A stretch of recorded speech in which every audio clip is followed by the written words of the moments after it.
What's up, Jimmy? Welcome to the show. Thanks a lot. I'm glad to be here. Yeah, man. So just kind of a give it away. This is our take two on this recording. I had a whole hour in yesterday, and my stupid fucking recorder decided to have a personality disorder and stop working. So we get to recant what we talked about yesterday, which is good, and I'm excited for that. And yeah, so again, thanks for being patient and coming back on. You know, a conversation's so good, we decided to do it twice. Yeah, how about that? Like a fresh breath of air, or a cool breeze or something. I don't know where I was going with that. So that being said, man, before I go down a black hole here, let's if you want to start off by giving us your superhero origin story and where you got started melting glass. All right. Well, I guess started lamp working in 2004, but the thought of it, the desire to do it, had been there since I was a little kid. When I was 6 or 7 years old or so in the mid to late 80s, and we went down to Disney World a lot back then, and went to Epcot Center, and wandering around Epcot Center. And as a kid, Epcot Center sucks, because it's all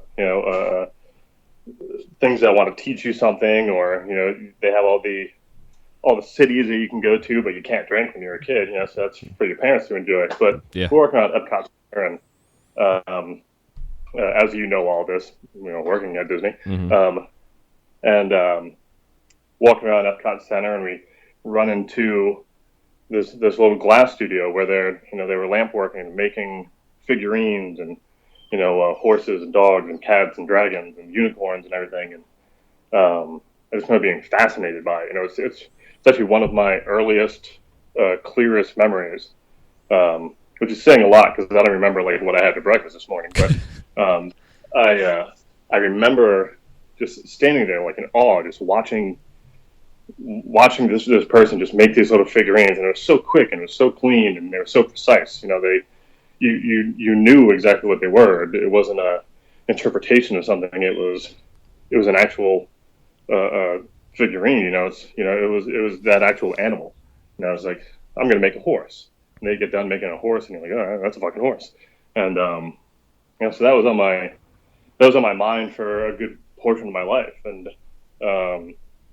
in high school, I used to melt bottles in bonfires at parties, and then I figured out kind of how to anneal them, because they would always crack. So I would dig pits next to the fire pits that we had, and fill it with coals, and put all the bottles that I shaped and melted and everything in there, and then I'd cover it with sand and more coals, and try to bring them down nice and slow. That way I could, give these things to pretty girls. And then I got into stained glass later on, and the early 2000s, when you could actually find stuff on the internet and look up stuff, I started looking into lamp working, and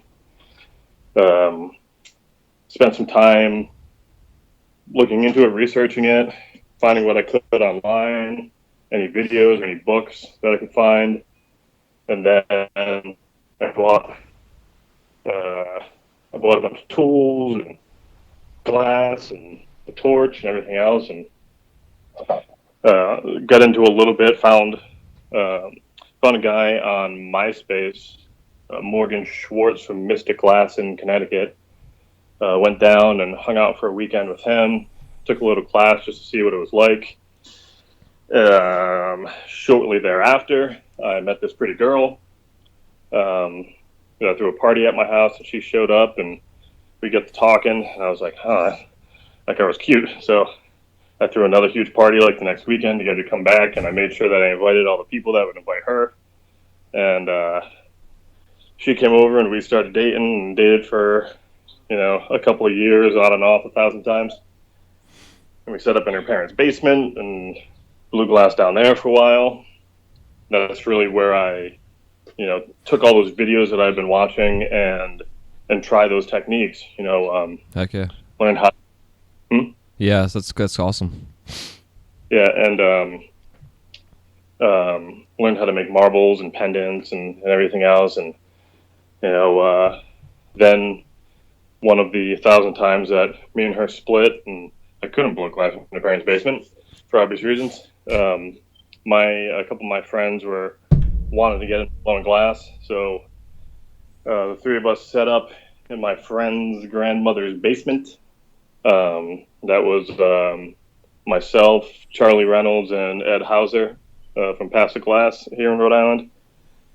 And we would take turns. We had a major minor burner that was all beat up and a box fan in the window, and you had to slip your body in past this pole, and it's like most people's first or second or third or 15th shops where you got to wear 7 layers in the winter, and you have a kerosene heater right behind you that's slowly burning your clothes and everything. And right.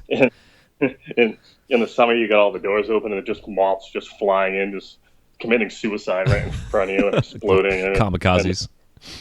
We did that for a long time.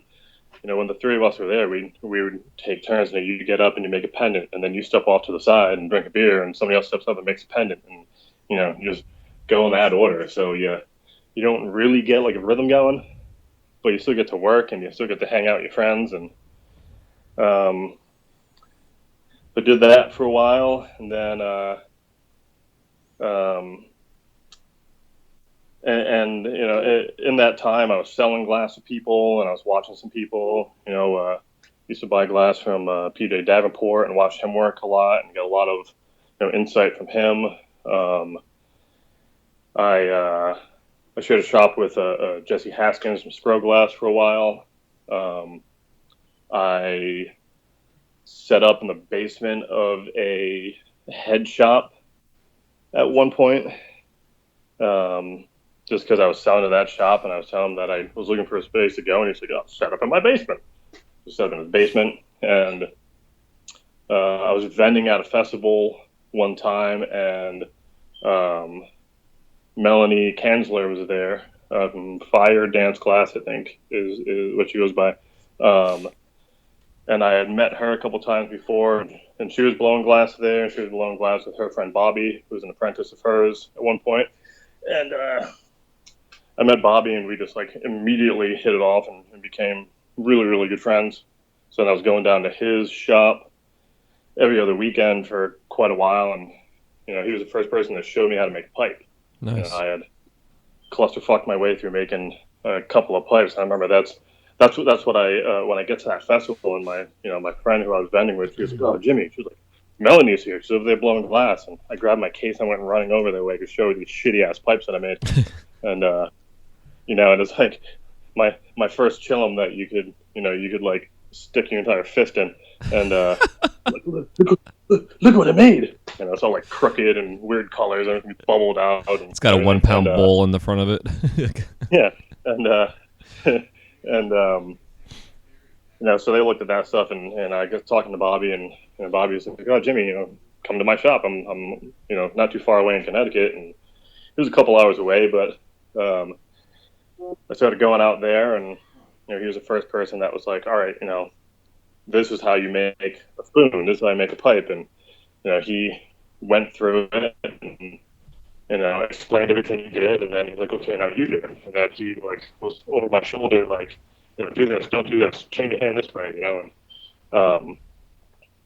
walked me through that one, and then he just got back in his torch and just started cranking out production, and I just sat there and started cranking out what I had just seen or what I had just learned, and every once in a while he'd look over and be like, "No, Jimmy, do this. Oh, no, Jimmy, do that." And that was one of the more important instances in my glass career was meeting him. Not only because it made me a much better glass blower, but he was also one of the best friends I ever had in the world. And such an influence on me. Mm-hmm. And and now it's to the point that we're constantly feeding off each other. He'll be doing something, I'll be like, "Bobby, how do you do that?" And he'll see something I'm doing, and I'll be like, "Oh, Jimmy, how do I do this?" And I'll show him something, and through the years we've just grown so much together by helping each other out and sharing everything with each other. Yeah, it's huge. And then when I met my now ex-wife, I was living in a tent in the woods behind my friend's house and blowing glass every day because it was summer, and I live in Rhode Island, and that's what you do. Yeah, hell yeah. So, sounds amazing. That's not what everybody does, but that's what I did. So, it's not what you do, that's what I do. Yeah, not in Florida. What you may do. Yeah. And then I was just doing that, having the time of my life, and I met this girl, and we were going to get married and have kids and all of that, and so I figured I should get a job with health insurance, and because I hadn't had health insurance in over 10 years. And I happened to find a scientific glassblowing job on Craigslist in my tiny little state. I took that job. I've since gotten divorced and not had any kids, but I've still been at that job for 5 years. And I work 4 or 5 days a week with Sean Conroy, who's a very, very good friend of mine.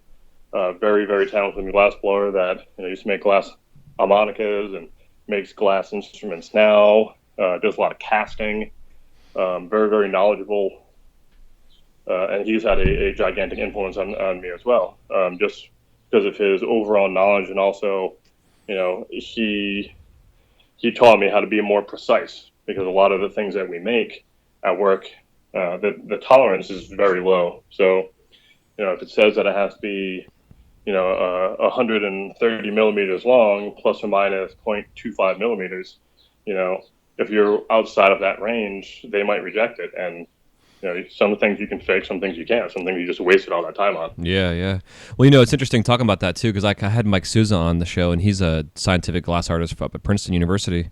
And it was interesting to him talking about that, the tolerances, and when, they now come to him saying, hey, we need this, this, and this, and he'll make a bubble, and they'll do pressure tests on them just to see if they can handle the pressure that they have to put into these things to test whatever gases they're testing, and it's fascinating to have to constantly fine tune your work and make it so precise down to the micron, the smallest fucking measurement possible of pressure.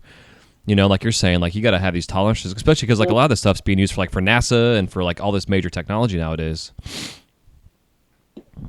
And that's that to me is one of the reasons why I've stayed at this job past when I probably could have left. I don't necessarily need to work there anymore because I'm not having kids, and I don't have a wife anymore, so I don't need health insurance for other people. But the job itself is it's fascinating. It's difficult, and the harder something is to make, the more it intrigues me. And even though a lot of times it's monotonous being there, because I have to, make 1,200 of this tiny little electrode or something, it's still challenging, and that keeps me engaged. It keeps me from getting bored, because it is so difficult. And I like to say that an idle Jimi is a dangerous thing. Right. So I'm very bad at being bored. That's when dumb shit happens. Yeah, so, me too. So I've been there for 5 years now, and that's been a big part of my journey as well. And a couple of years ago, I took all the money I had in the world, and I bought an old Bethlehem lathe, and so I could do a production line of tubes, and I started my company, Mindful Glassworks, and that was the beginning of me transitioning back to just working for myself at one point. And little by little, I'm getting there. I've been preaching baby steps to everybody for the last couple of years. You don't have to change your entire life in one instance. You don't have to just flip a light switch and now I'm different. If if you want something, there's a path towards it, but there's all these, that path is made up of all these different steps, and you don't need to take these long strides necessarily. You can just go a little bit at a time. So I identified the direction I wanted to go in, and what the next step was, and I took that step, and then the next step, and I took that step, and little by little, I've been getting back to the point where I can support myself just making bongs and butt plugs and stuff like that. And eventually I will go back to that. But at the moment, here I am. Yeah. Do you find too, like having the gig at the scientific place, it gives you a chance to really focus on your glass at home without stressing about it? And kind of like we talked about yesterday, about the whole not having ego in the shop and stressing out about your bills and shit, and just being able to go there and focus. But the fact that you have this, this, I don't want to call it a backup plan, but in a sense it is, where that if you go in the studio and your day goes to shit and nothing comes out, you're not stressing because you got a paycheck coming in. Like, do you think that is helping you in terms of fine-tuning your personal work at home? I think so, yeah. I do rely on that to also help me pay my bills, because I didn't move out of, I still live in the same apartment I had when I was married. I still drive the same car. I pretty much doubled my expenses. So I kind of rely on that money to help me out. But having the, 40, sometimes 40 plus hours a week, definitely takes some of the pressure off, because I know that every 2 weeks, my bank account's gonna have money deposited into it, and I know that I've got paid vacation, and I have my birthday off, and and the health and dental and all that. It takes a lot of stress off you. Specifically, when you're getting up, to our age, when you kind of need that stuff. Yeah. I didn't have health insurance for over 10 years, and as soon as I got it, I needed a surgery, and and then a year after that, I needed another surgery, and like 2 months after that, I needed another surgery. And if I didn't have health insurance, I would have been fucked. I would have been completely fucked. Yeah. But shit's not cheap. Yeah, that's why I want to do a whole talk about like the fact that as a small business owner and an artist, it's in this industry alone, it's easy to run a business. It's like it's not easy to get started, but you can get started, and once you get started and you have a plan and a goal, then it's easy to maintain it. But like, it's so important to have like a self-insurance, like a self-employment pension, and there's different ways of going about being self-employed where you can have insurance and you can have your own retirement 401k set up for yourself, because it's shit adds up, even just putting $20 a week away into a savings account, paying taxes, like there's all that shit that we talk about, that is just so important that I don't think a lot of folks think about, that are living the day-to-day mentality, which I'm all about, living in the moment, but like, which I used to not think about the future. It's like, oh, I could just walk out today and buy a car. Fuck it, I'm gonna spend all my money today. And then tomorrow I'm broke and I have no fucking money to feed my kids. It's fucking stupid, And I did that shit for years. Or it was like the mentality of, oh, I'll just go make a pipe and go sell it. But then you hustle and try and sell the pipe, and then you can't sell it. And then all of a sudden you have this glass piece that you can't eat for dinner, So, it's all the shit you got to think about. Like, you just gotta make plans and prepare. And it's again, as an artist, or even just being young, it's not always easy to think that way when you're in your 20s. You're gonna live forever. Kind of thing. Well, a big part of that is a lot of people get into this lifestyle at such a young age, and they haven't learned really how to take care of themselves. They don't teach that stuff in primary school anymore. You don't learn how to balance a checkbook or do your taxes, or a lot of people don't even know how to cook. I have friends in their 30s who still can't cook. So a lot of people get into this, and they get caught up in the excitement of it. They think, oh, I'm going to blow glass, and everyone's going to think I'm the coolest thing ever, and life's going to be perfect, and I'm going to be a rock star for the rest of my life. And they never learned how to budget. They never learned about finance. They never learned about business. And Mm-hmm. Even when I wasn't putting things in a saving account or a 401k or buying stocks or anything, I used to have envelopes in a safe. That's how my father taught me how to how to save and how to budget. You'd have all these envelopes, and on each envelope is something's written down. Like I had an envelope for concert tickets, I had an envelope for glass shop, I had an envelope for new glasses, I had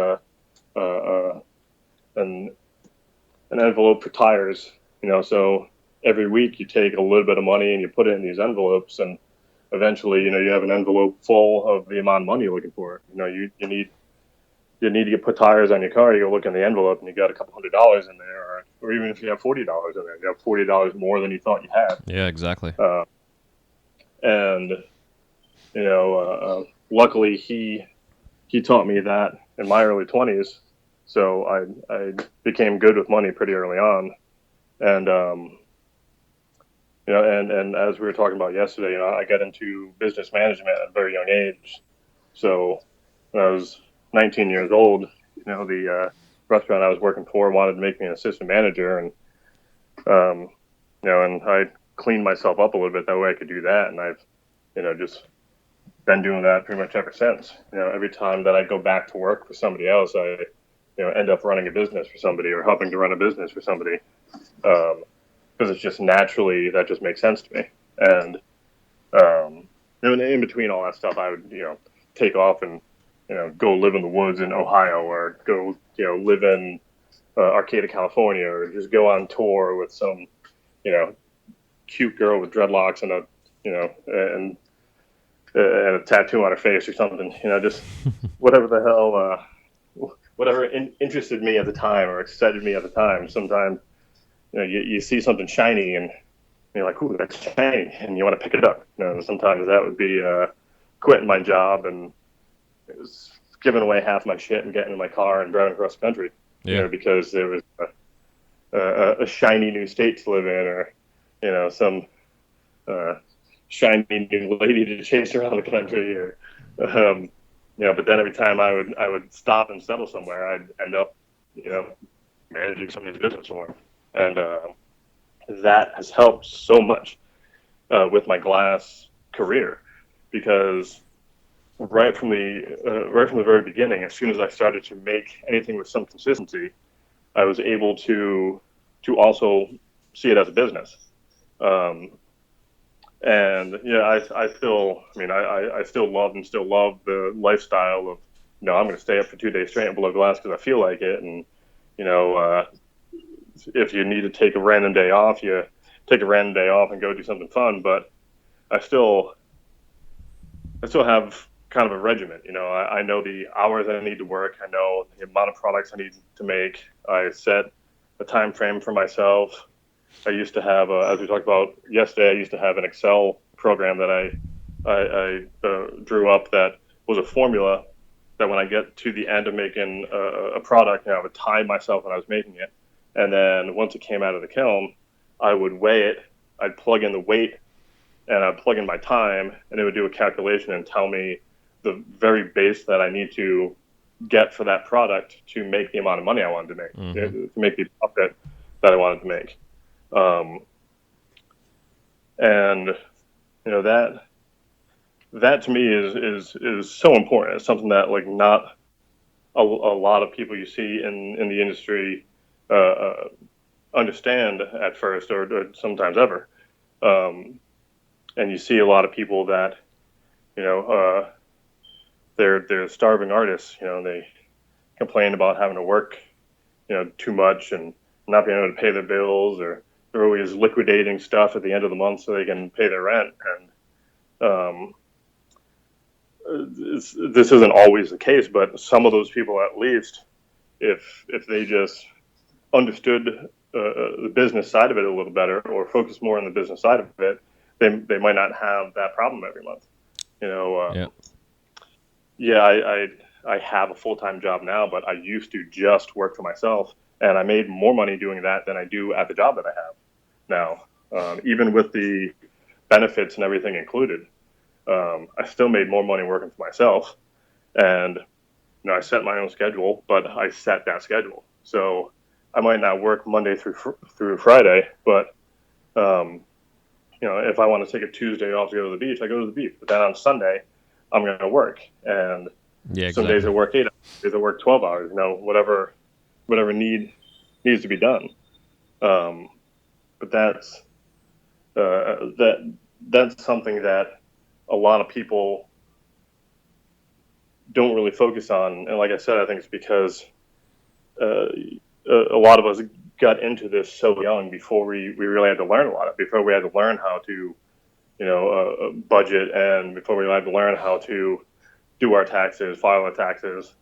And then the next thing you know, you're in your 30s and you got tattoos on your knuckles, and you're still struggling to pay your rent every month. Mm-hmm. And luckily I can say that in my late 30s, I have tattoos on my hands, but I pay my rent on time every month, and I save money, and I have a 401k, and I own stock.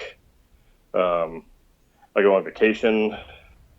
I live comfortably, and I'm not rich by any means, but what I do have, I live within those means.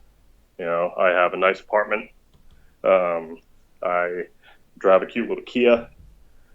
I live with a cat. She has food all the time.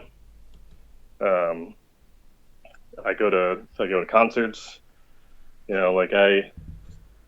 I enjoy my life very much, and I'm able to do that because of glass. 13, 14 years into it, I'm at a point where I can support myself, and I can live comfortably, and I can do the things that I want. And a lot of that is because I was brought up with that business mindset, and I brought that into it from a very early period, mm-hmm. rather than trying to get into it later on and try to figure out later on. Yeah, man, it's cool that you still, because it's a lot of times it's like it's the whole bring a horse to water, but you can't make him drink thing, and it's like we can talk about this shit till we're blue in the face, and I would be curious to see what percentage of the audience would take action at this kind of stuff that isn't taking action, because it's so easy just to start doing it, but you got to have the tools. Because like myself, I grew up in business. Like my grandparents were business owners. My dad was a musician and an artist, and was self-employed as a designer and stuff. He works for Lowe's as a kitchen designer now because he was just tired of fucking around with the industry. He'd have customers come to his shop, and then they would take his designs to Lowe's or Home Depot and have them done there, kind of thing. Yeah. So he was like, if you can't beat him, join him kind of bullshit, when he's in his 60s.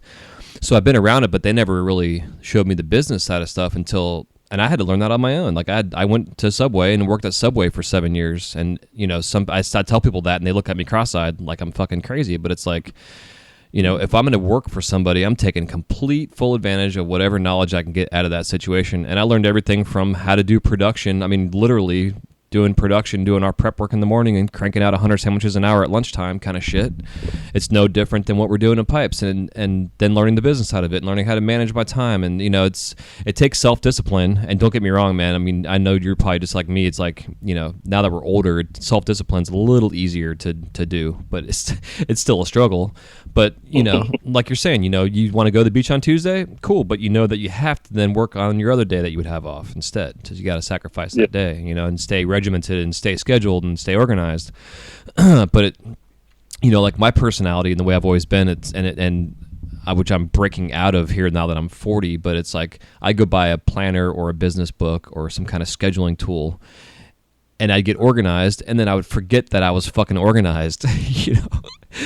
Like people are like, well, I don't clean my room because I know where all my shit's at. It's like, well, fucking start cleaning your room and put everything in the same place every time, then you'll know where your shit's at. It's just you just gotta fucking start doing it. And I love that you brought up like the envelope system. Like that's, like again, my parents never taught me. I mean, my parents were divorced, but individually, they never taught me how to like do my checkbook or how to any of that kind of stuff. And before I started doing this podcast, I came across Dave Ramsey, and Dave Ramsey's a big into understanding how to manage your money and simple forms and stuff. Like he has these baby steps that you go by, but one of his things is the envelope system, and he talks about that all the time. How you get your money, you get $1,000 in, you need to break it all up into your material costs that it costs you to make that $1,000, all your overhead first, but then.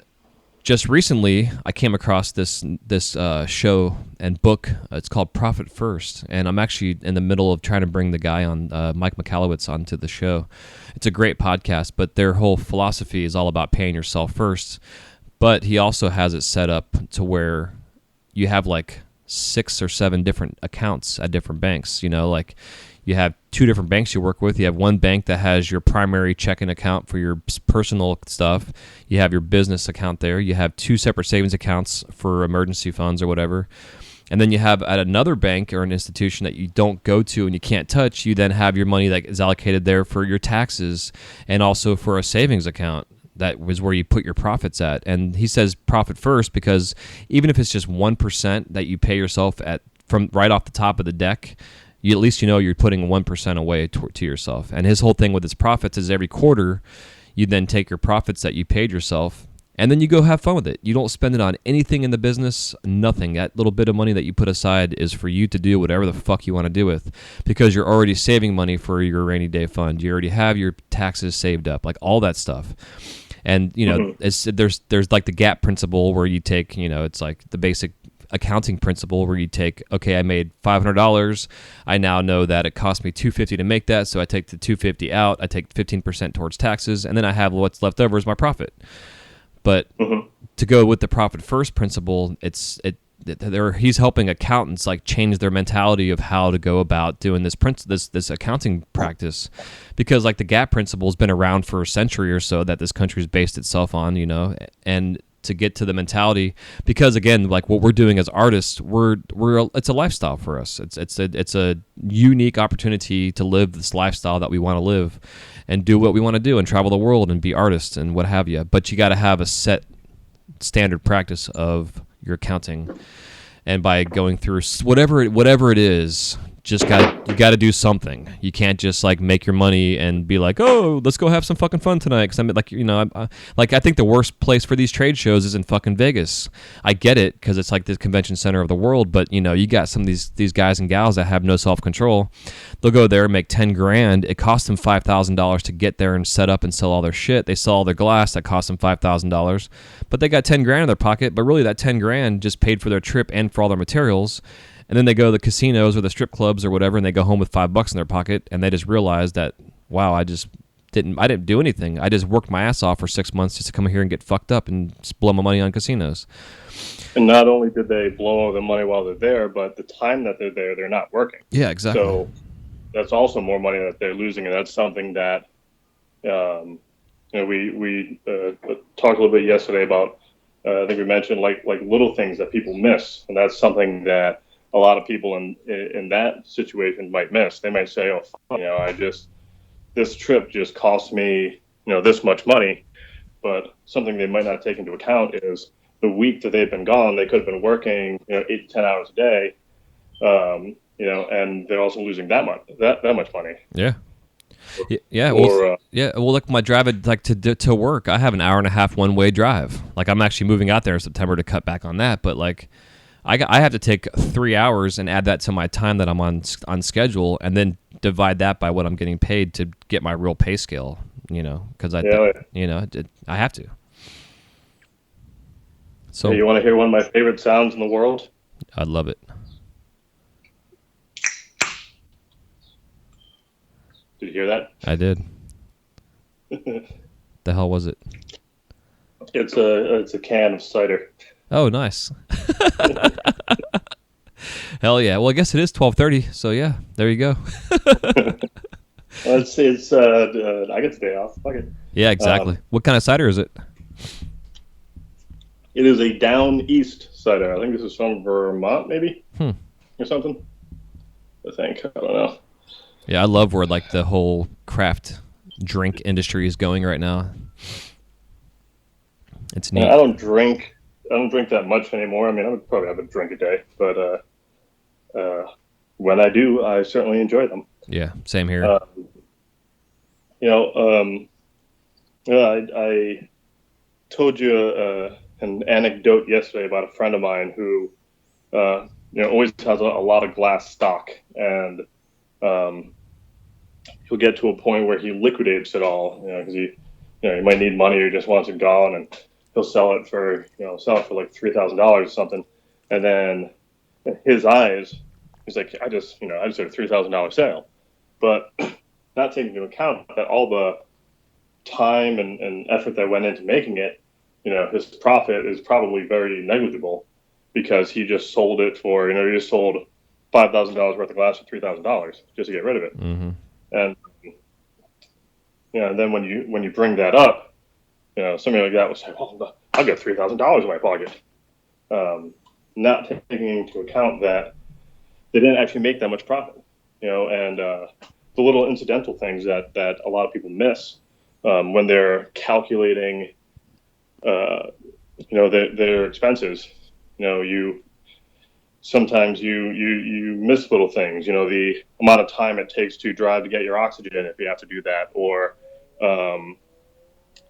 I've talked to a ton of people over the years where they show you something, or you're at their shop and you're hanging out and they're making something, and you're talking about pricing and things like that, and somebody will say, "Oh, I make these. It takes me 8 minutes to make one of these, or 20 minutes to make one of these, 45 minutes to make one of these," and a lot of times I've noticed that people like that, they're not taking into account, sometimes they're not even taking into account prep at all. So if they're attaching tubes together, to make their blanks and everything, sometimes they don't take that time into it, or they don't take in the time of uncrating all the glass and cleaning the glass and cutting the glass down, whether they're snapping it or flame cutting it or cutting out a saw.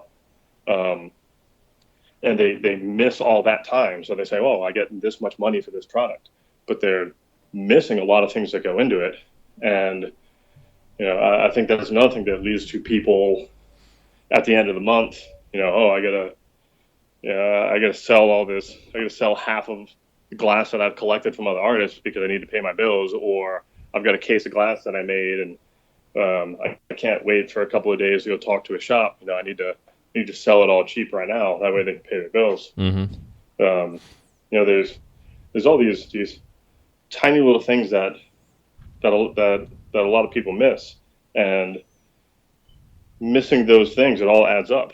It's I have a friend who makes a good amount of money but never has any money, and the thing that I pointed out to him, I was like, well, every time you pass by a convenience store, you stop and you get a pack of cigarettes, you get a bag of Doritos, you get a Coke, and you get a scratch ticket, and that happens multiple times a day.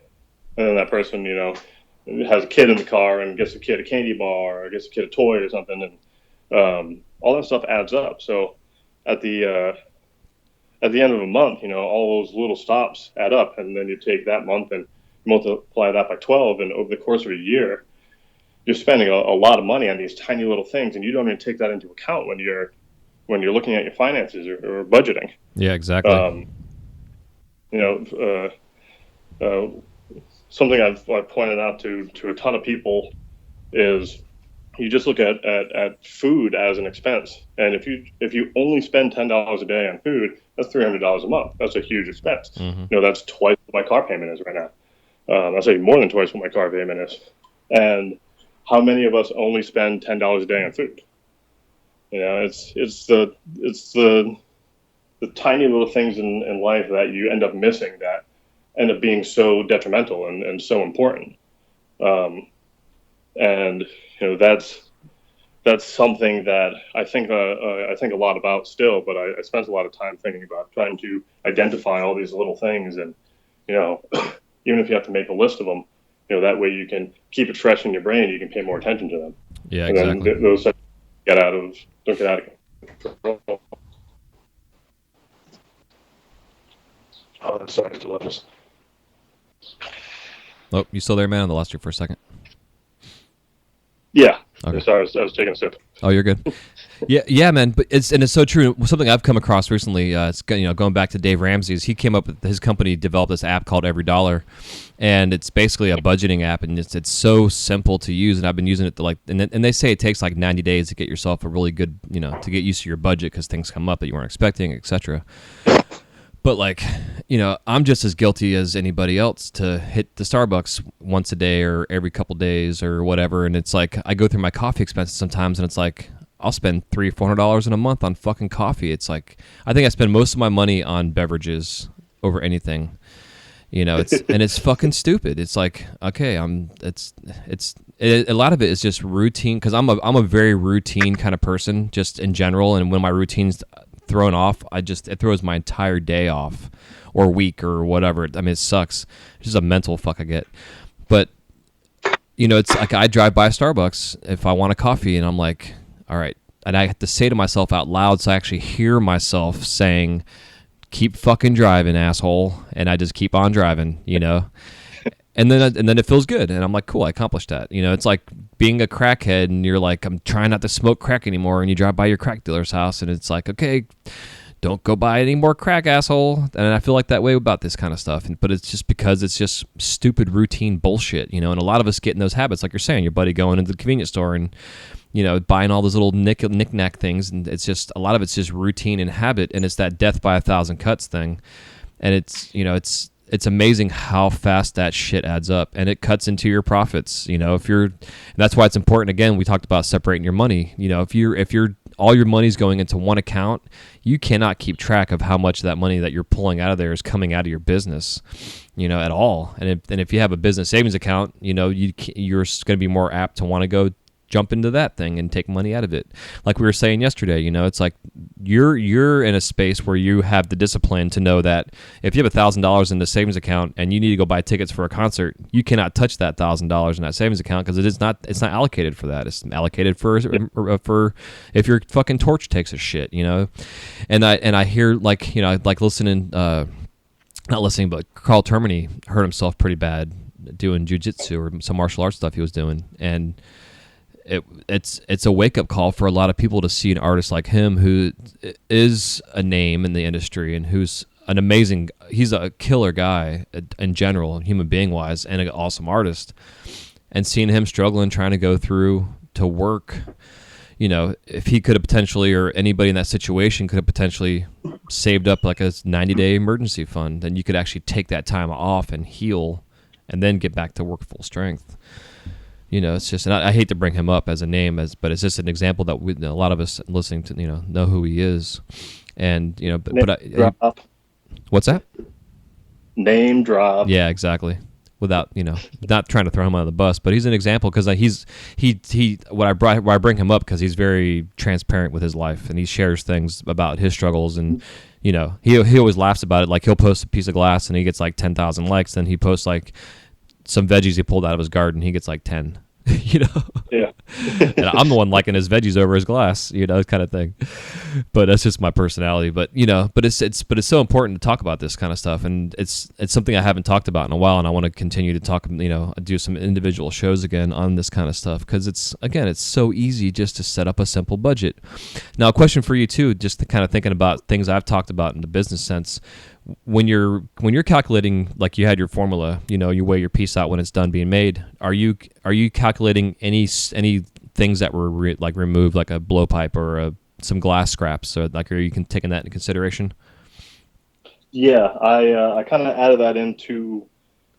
I took an average based on the product. So, say the first time I made not the first time I made a wrap and rake spoon, but say when I decided, okay, this is the shape and the size of the spoon that I'm going to make, then at the beginning I would take all the raw glass and I would weigh it. So, say I take out a stick of double amber purple or something like that. I would weigh that before I made the piece, and then when I was done, I would also weigh it so I know how much color went into it. Mm-hmm. I would weigh clear blank so I know how much went into that, and then I would assume, a couple of so many pieces of 4 mil or or so many pieces of 7 mil into each piece, and I would weigh that and then take that into account, and then I came up with an average for each product. So when I would weigh the product when I was done, when it would come out of the kiln, then I had a list. I said, okay, this product on average cost me this much per gram or this much per ounce. So then I throw that on a scale and I plug that number into my Excel program, and then plug my time in, and it would spit out a number that told me, okay, this is what you need to get wholesale with them. And I prefer to do wholesale because then there's just way less to worry about. Yeah, exactly. I'd rather walk into a store with, cases full of glass and have them take everything off my hands than, try to sell them online or I used to vend at a lot of shows, and that's I mean, it was a great time, and I still plan on vending here and there as life progresses, but that's a lifestyle that it's hard on you to begin with, and especially as an artist, if you're going to all these shows and fairs and concerts and festivals and everything and vending, that takes up all your time. So when do you have time to blow glass? Yeah, exactly. And so I'd rather just have a handful of shops that I deal with or distributors that I deal with, and I also I really like getting orders. It's great to go sit in your shop and make a ton of something, make 100 of this or 50 of this or 200 of this or 1,000 of these, and then go out and try to sell them or do cold calling, trying to find shops to take them. But it's great when you get to a point where shops will call you up or send you a text or an email or a Facebook message and say, hey, I need 100 of these, or I need 12 of this inline tube and 12 of this tree perk, and that's what I prefer, is when I just get these messages saying I need a dozen of these, 2 dozen of these, half a dozen of these, 100 of these, and then that allows me to plan better.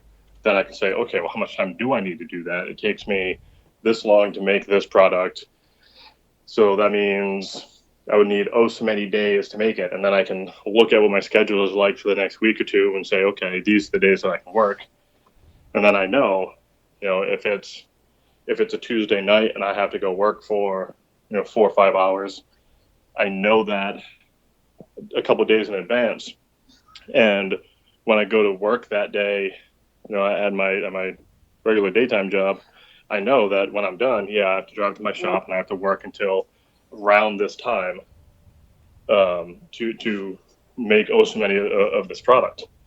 And if I didn't do that, if I didn't plan that out, then I don't plan very far in advance, but if I didn't plan that out a little bit in advance, then sometimes you get to the end of that Tuesday, you work an 8-hour shift, and it's like, oh fuck, I don't want to do anything. Shit, am I supposed to blow glass right now? But exactly. If I know I have to do the beginning of the day, no matter how that day turns out, I still know I have to go do that, and I'm going to get up and I'm going to go do it. Hell yeah. And I should use that to excite myself, as the day wears on. And my job isn't, I'm not the type of person, as we were talking about yesterday, I haven't had a bad day in years. I don't have bad days. I don't really get angry, upset, no matter what's going on in my life and specifically at work. I show up and I do my job, and I do it to the best of my abilities, and that's really all I can do. So, but you get to the end of a long shift, and you're getting kind of tired. You're like, oh man, I am looking forward to going to do something else. But then I start thinking to myself, it's like, oh man, I get to blow glass tonight. I get to make this tonight. I get to work on my lathe tonight, and I fire myself up and I get excited about it. And then I go to my shop and I put on some Cyndi Lauper and dance around, and sing songs and blow glass and have a good time. So it keeps me excited about what I'm doing. And having that plan allows me, as I said, to know how long it takes me to make something, and I can give people a more specific deadline when I say, and they say, oh, I need a dozen of these, and I look at them like, okay, let me think about that. I'm like, all right, well, I can bring them to you, next Saturday, and I know that I can do that because I know what my schedule is like in between when I got the order and when I say that I can deliver it. I know I can work on this day for 8 hours, this day for 2 hours, this day for 4 hours, and be able to get this order done.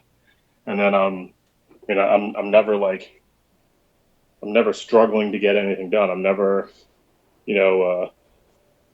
although sometimes I do stay up all night blowing glass because I want to. I haven't had to do that in quite a long time. Yeah, man, that's amazing. It's an amazing feeling. Yeah, when somebody says, when you tell somebody, oh, I'll bring this order to the store, on Saturday, and then you flake out and you don't blow glass one day because you're hungover, or you feel like sitting on the couch watching cartoons, or or a concert comes up and you decide to go do that, and then the day before you're supposed to deliver that, you're up all night, and you see things like that sometimes on social media. Somebody will post that,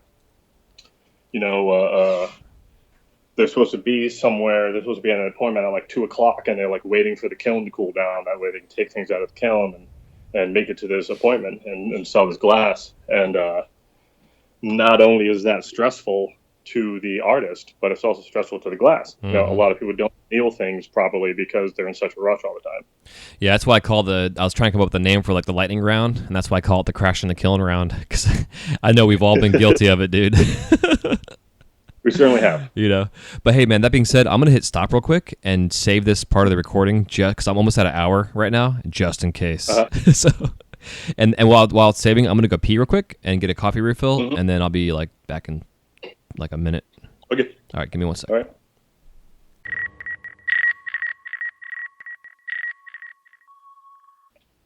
Once I started the microdosing like a few years ago, it just completely changed the way that I am in public. Now I can joke around in a small talk situation and feel comfortable.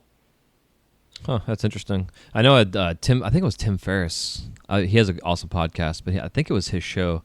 And they had these two doctors on, and they were talking about microdosing, and they're doing it under supervision, kind of set up, and like they're mm-hmm. doing it with people that have post-traumatic stress disorder and like all kind of crazy shit. That they're coming out of these sessions like, no longer having this stuff. I mean, it might take like 3 or 4 sessions, but there was one in particular that did a study, and I think it was like 30 professionals that had an issue that they were trying to solve, that they had to at least tried to solve it 10 times to qualify for this thing, and then they brought them all into this room and they brought them in to have them help them solve their problem by microdosing. And it was like I don't even know what it was like tiny amount, and I think they said like 95% of it was like 27 of 30 were able to solve their calculations or whatever it was that their thing was. And like one, for instance, which I can't remember, forget it, but there was I think the guy was an architect or an engineer, but he had this new complex he was building, and it was down in Miami, and he was trying to figure out a way to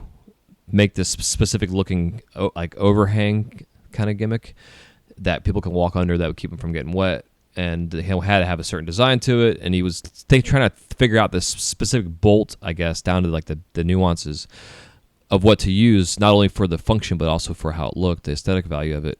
And he was able to, in his microdose, in his trip, visualize him actually like being in the space, looking up at the awning, seeing the bolt, everything. And then he was on paper writing everything down and drawing these pictures and shit, like mm-hmm. crazy stuff. But it's amazing how LSD, for whatever reason, it's able to trigger certain parts of our brain like that. Those parts that we don't use. It's amazing. I think it helps to break down like I was saying about how we're brought up to not admit the way that we really are. We're brought up with all these like walls and defense mechanisms, and I think what hallucinogens in general do is they help you to forget about that. It's the ego loss that I think is so important. Mm-hmm. uh, and that's something that that to me completely changed my life, was finding hallucinogens, because you know my father's influence on me my entire life was trying to be one of these Northeastern boys. He wanted me to play sports, because he played sports, and he wanted me to, play sports and love cars, and Yeah, be the manly see, man.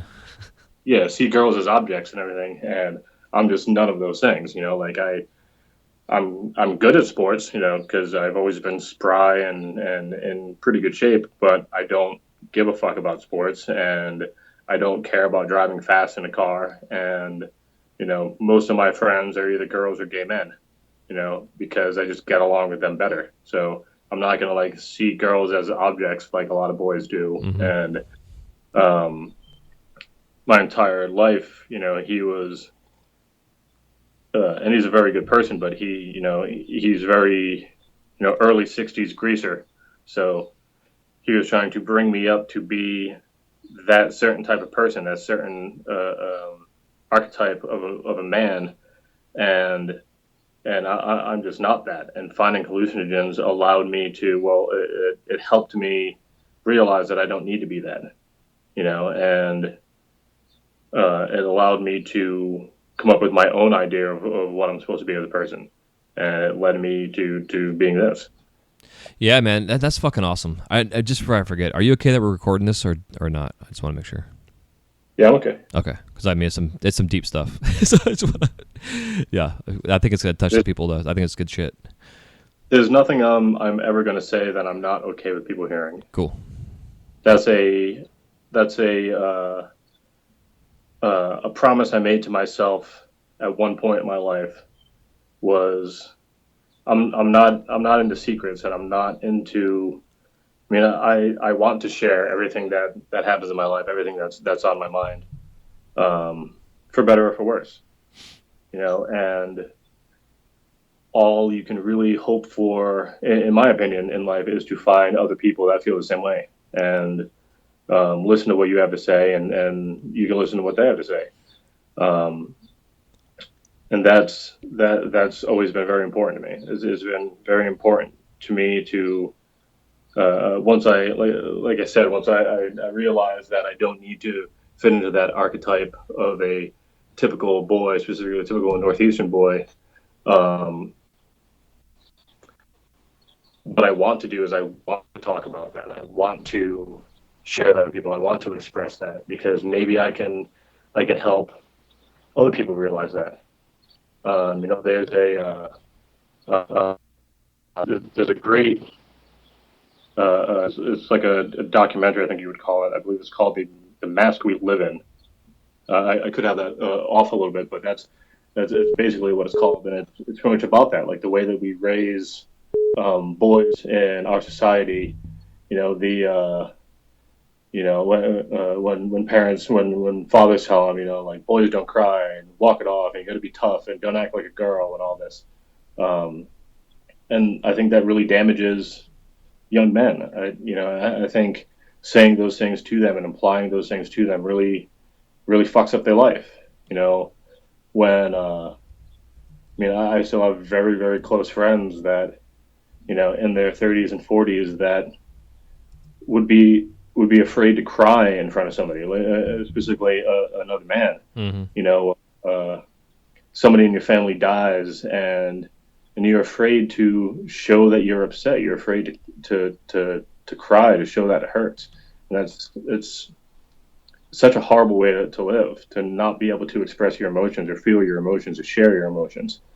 And that's something, luckily, like I said, it was kind of implied to me that I was supposed to be this certain way, and and maybe that works for some people, but it doesn't work for me. I'm a very emotional person, and I want to feel my emotions. I want to share my emotions. Specifically, like I was saying yesterday, there's negative emotions I don't want to feel. I don't want to be angry. I don't want to be sad. I don't want to be jealous. I don't want to feel any of those emotions, because it get in the way. I want to feel as many positive feelings as I can, and I want to share them with people. I if I could, if my happiness was a physical thing that I could then take and dole out pieces of it to people, I would, and that would be everything to me, to be able to share that happiness with people. Oh yeah, that's amazing. Well, you're sharing it right now, man. It's good shit. You got good. It's yeah, it's good to hear because we need more of this kind of talk. Like I'm all about talking about glass, dude. Like I love fucking glass. I mean, you're the same way. Like I'm gonna do it until my dick falls off.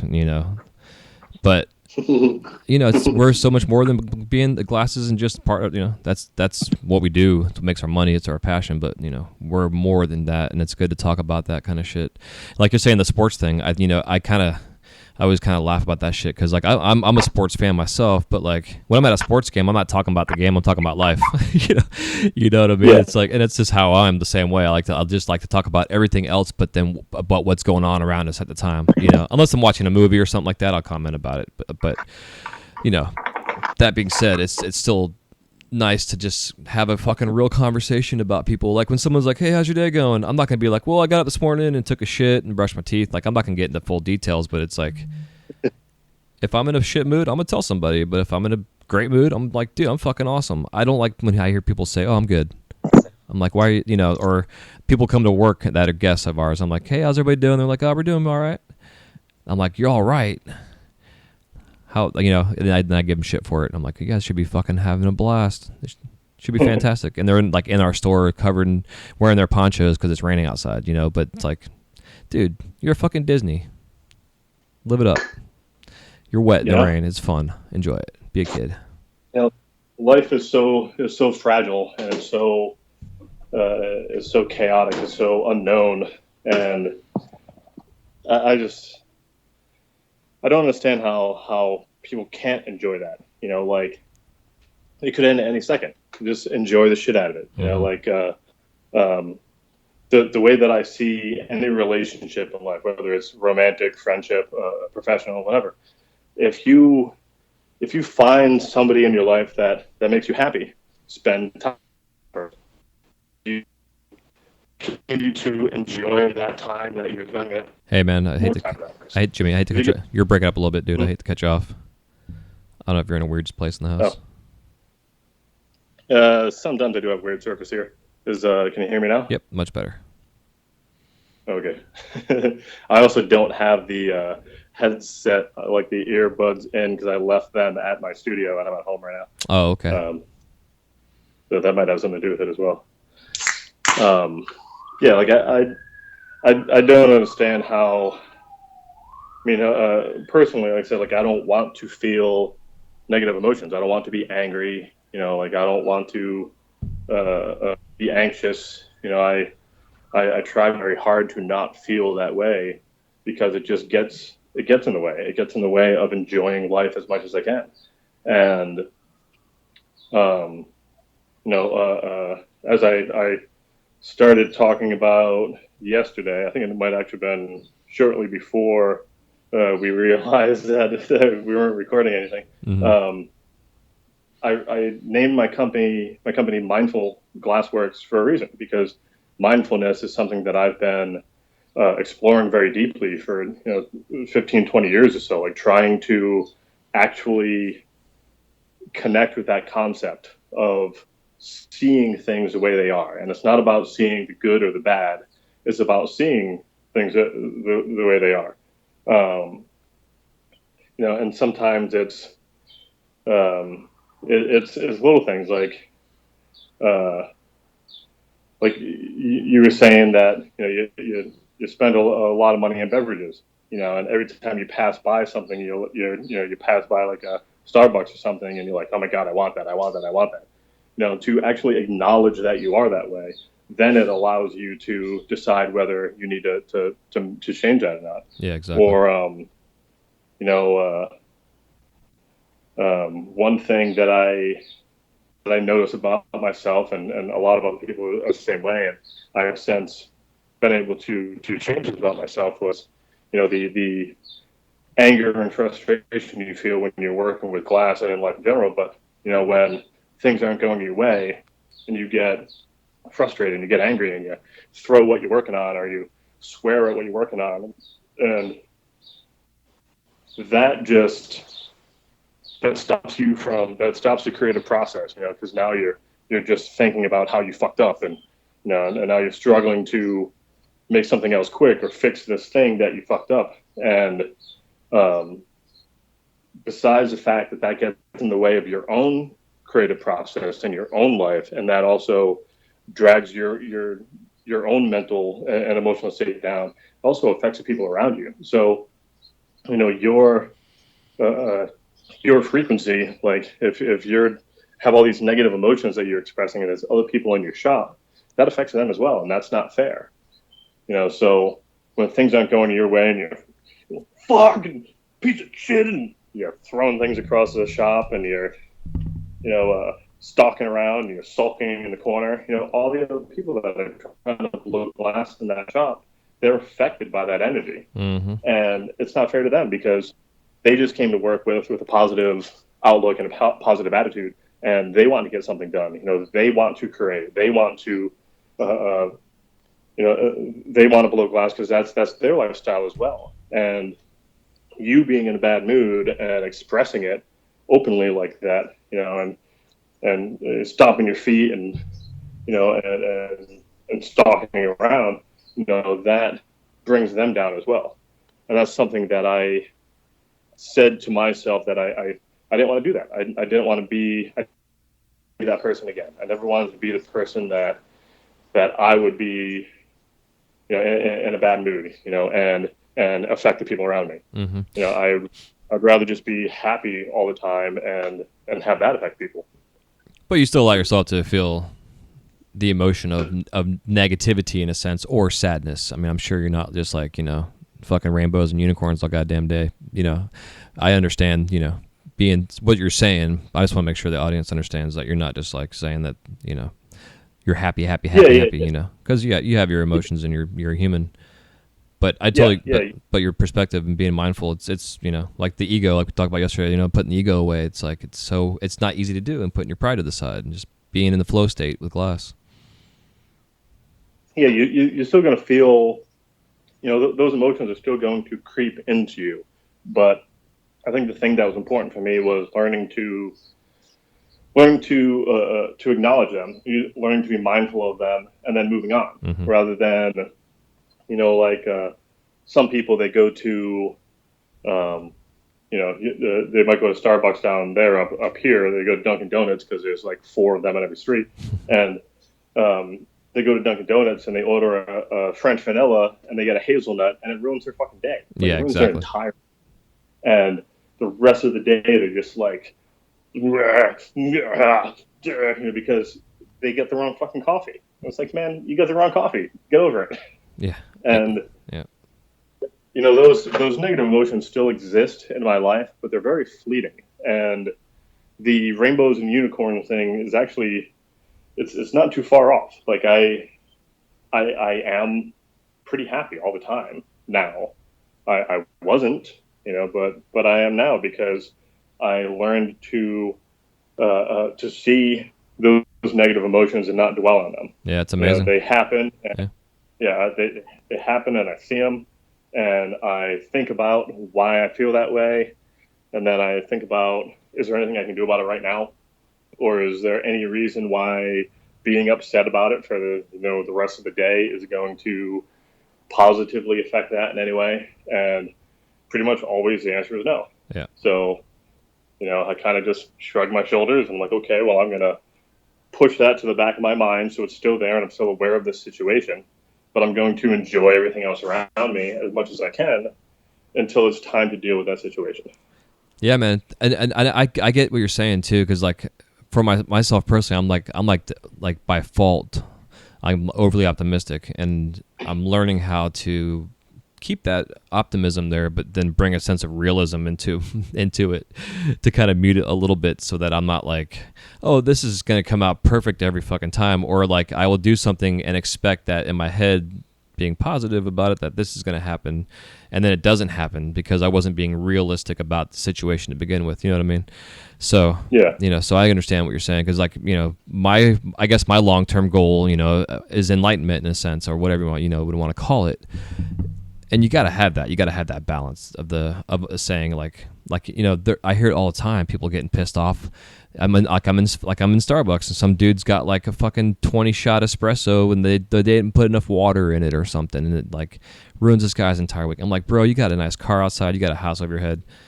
There's people right down the street that are living on the sidewalk, and you're complaining about your fucking coffee. Like, those kind of people, I just want to like punch in the face or just say something to them or something. Like, dude, are you fucking kidding me?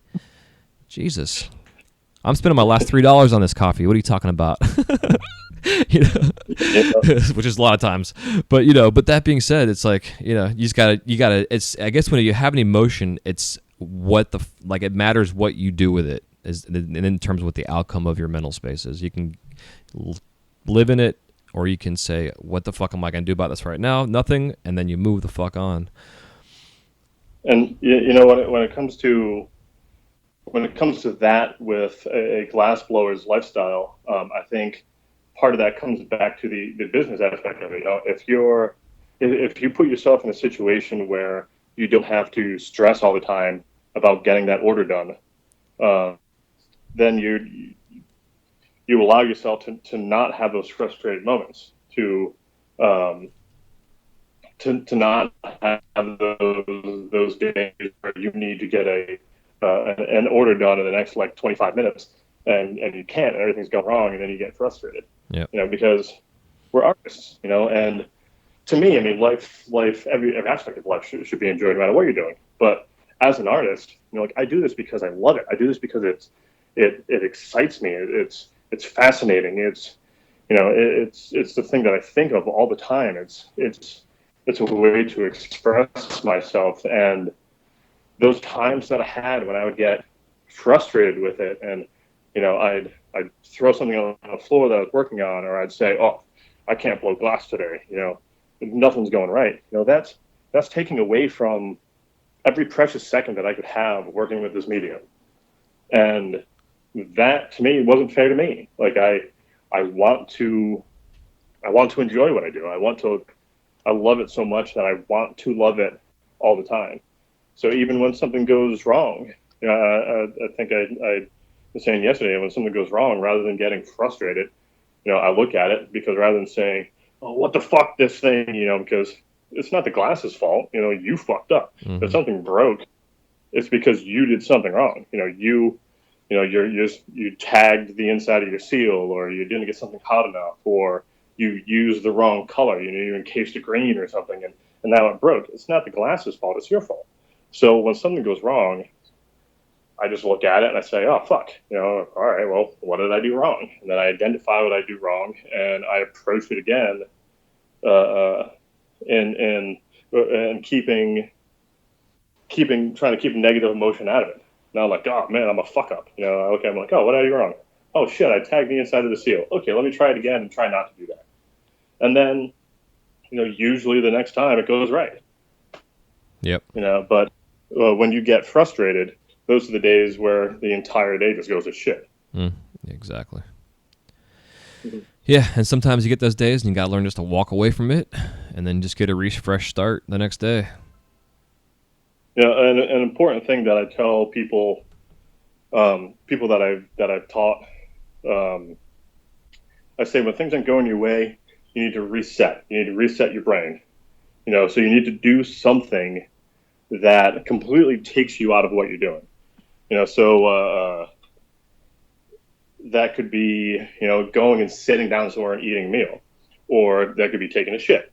You go do something like that completely takes you out of what you're doing and brings you into a completely different place.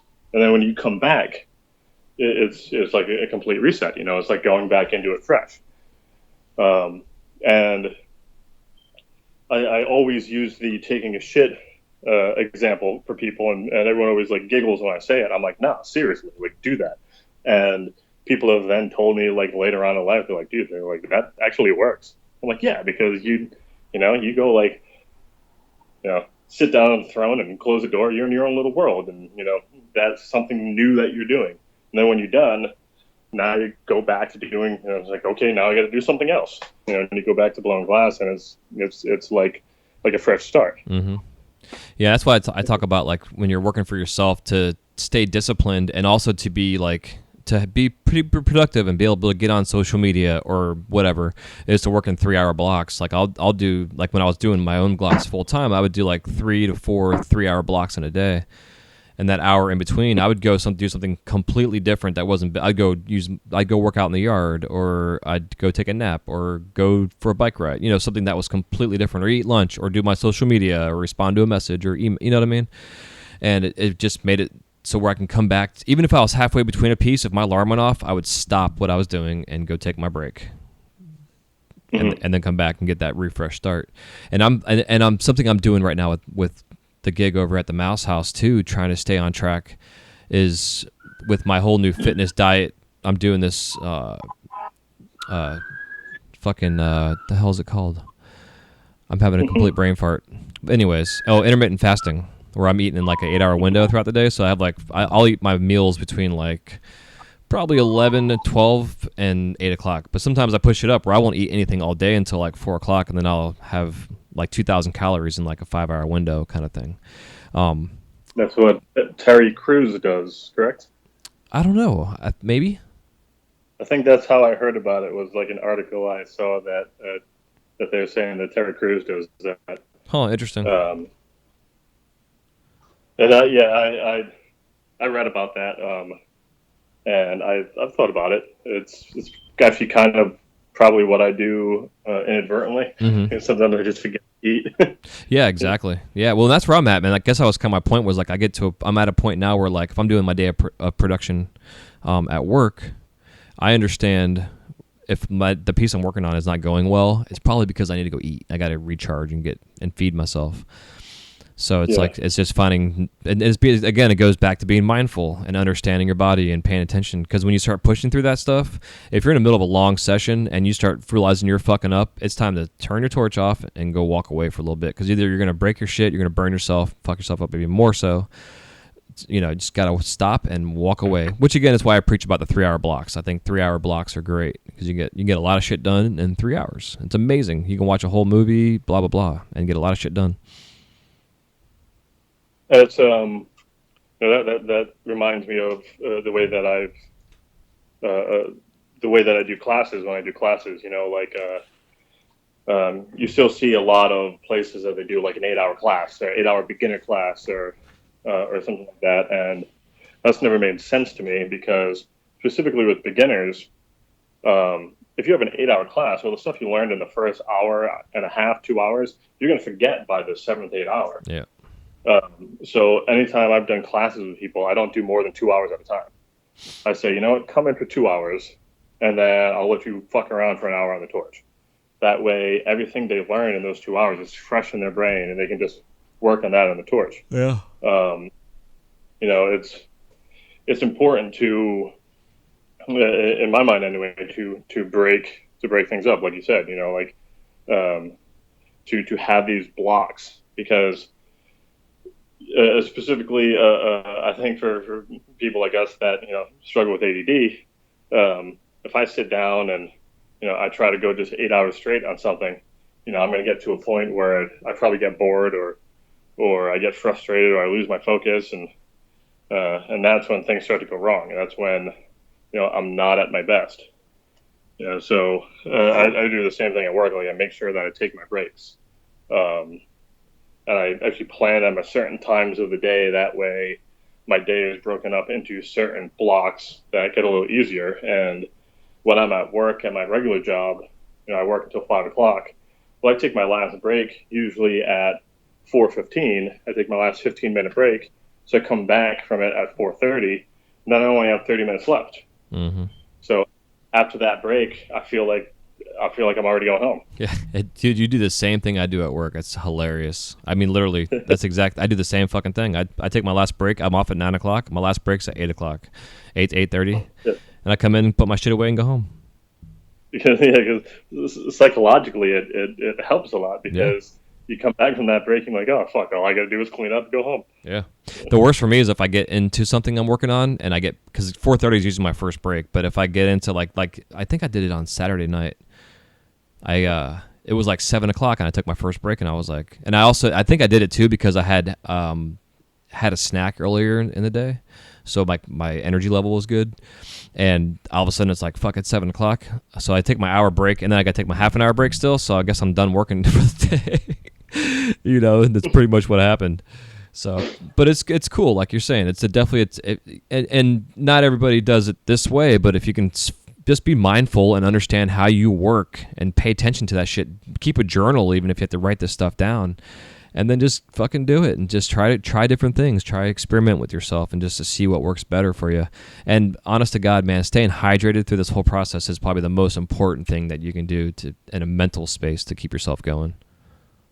Yeah, and one thing I just thought of that I used to do when I was strictly doing production and, back when I used to put in like 12-hour days, just from a psychological standpoint, I would start off my day every single day by making mushroom pendants for like an hour, because that's something that's so easy to do.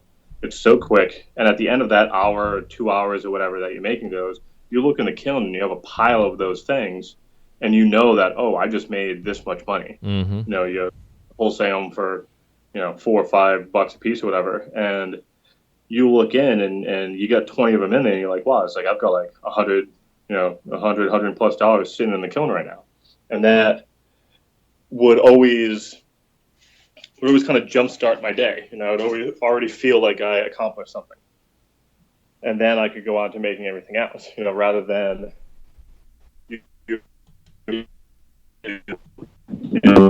today I'm making double bubblers, and you go to make double bubblers, and the first one goes wrong, you're like, fuck, and you throw that one across the room because now you just wasted all that time, and you go to make another one, and if you mess up the first couple of things, you expect if you're making more complicated pieces, like, well, today I'm making inline bubblers, well, the first inline bubbler goes to shit, you just spent like an hour, 2 hours or something on it, well, now you have nothing to show.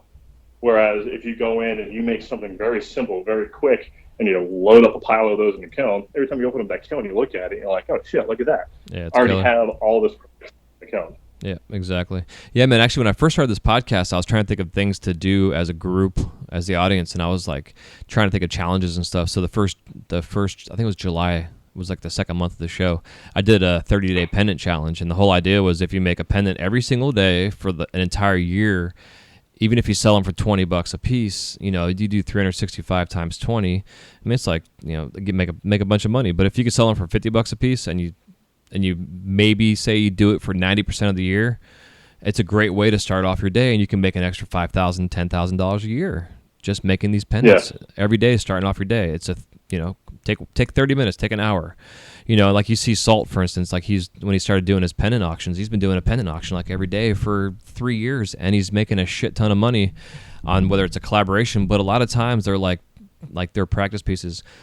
Jeff Smart goes by J Smart. He does amazing character work, and a lot of times, like when I talk to him a couple times, the way he practices his stuff is he makes a pendant first. If he's trying to figure out a character look of it, he makes the head into a pendant.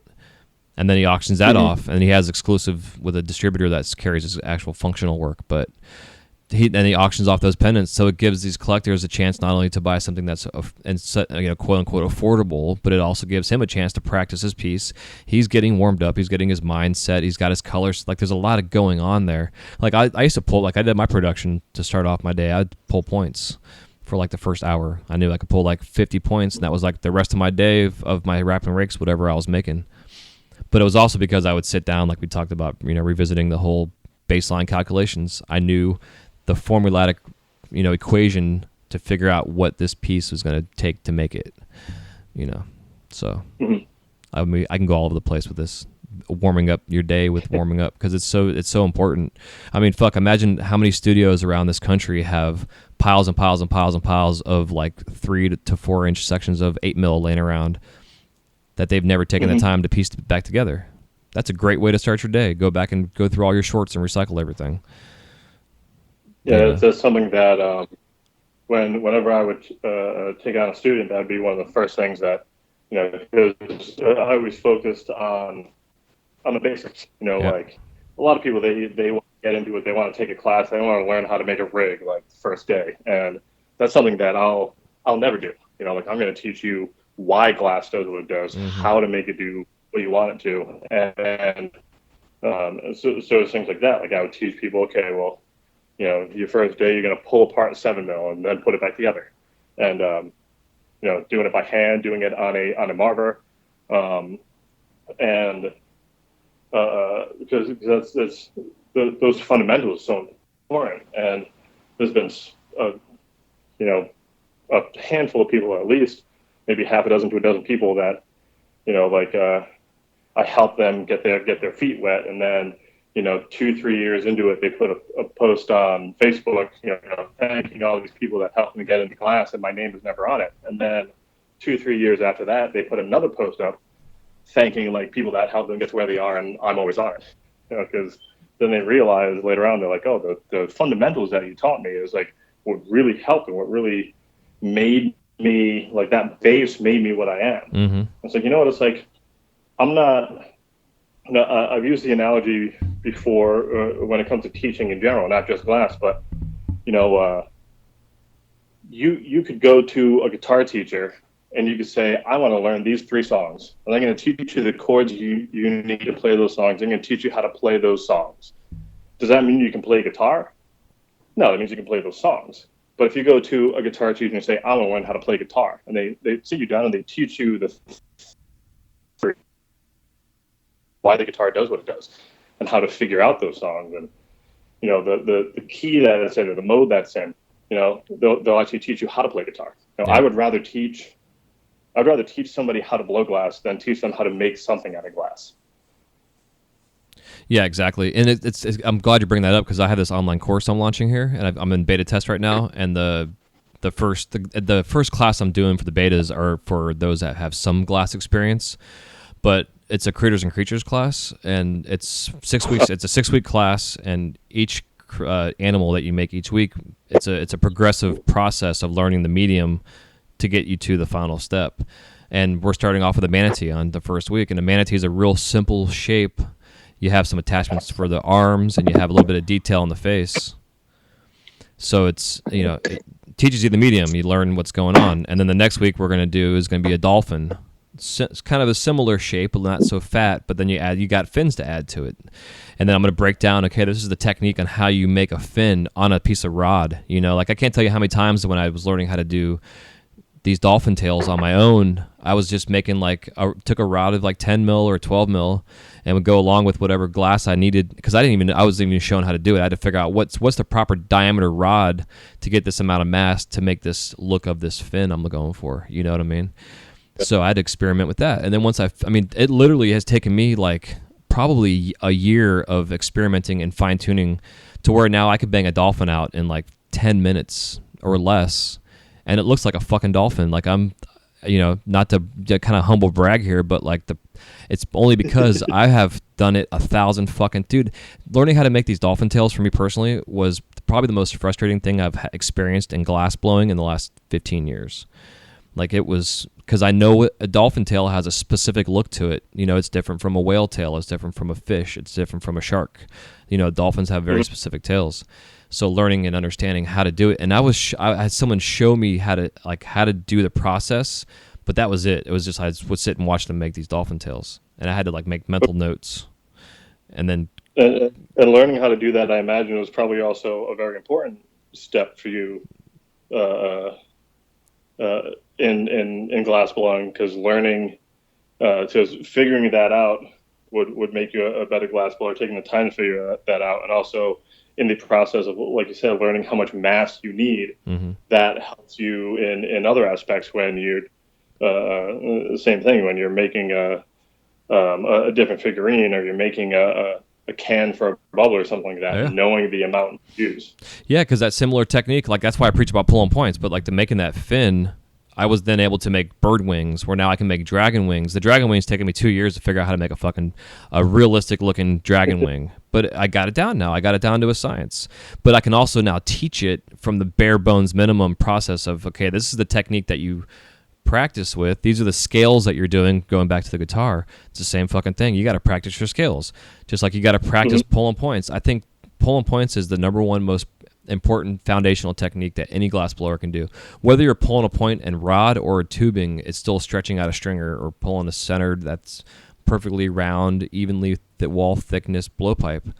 And the way that I teach, like when you remove, it's like, you pull your point, the process I teach to remove the point off the tubing to start off your next point, or whatever you want to call it, is the same technique you do when you do a color wrap, like a body wrap with some color. It's the same process, just wrapping a little bit of glass around the edge of where your mouthpiece on the blowpipe is going to be, and then you can knock that off or stick it in a thing of water and it pops right off. But that process of spinning that color around the mouthpiece is the same fucking technique you do when you're wrapping and raking color. So it's like all these things, and if you sit every day and you pull 50 points from when you start off blowing glass as a newbie, it's amazing how much you're going to understand the medium, because it's like you're saying, I'm not going to teach you how to make anything from the very beginning.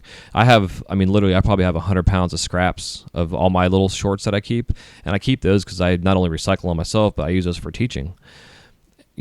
I teach you, separate them out. What size is what? I make you go with a marker and write down there, and then you piece them together, and then you build those out and make them longer to understand what it means to be on center. It's like all that shit. Like everything builds up, one thing to the next, to the next, to the next. If you just want to just jump in and start making rigs, God bless you, but I'm not going to teach you.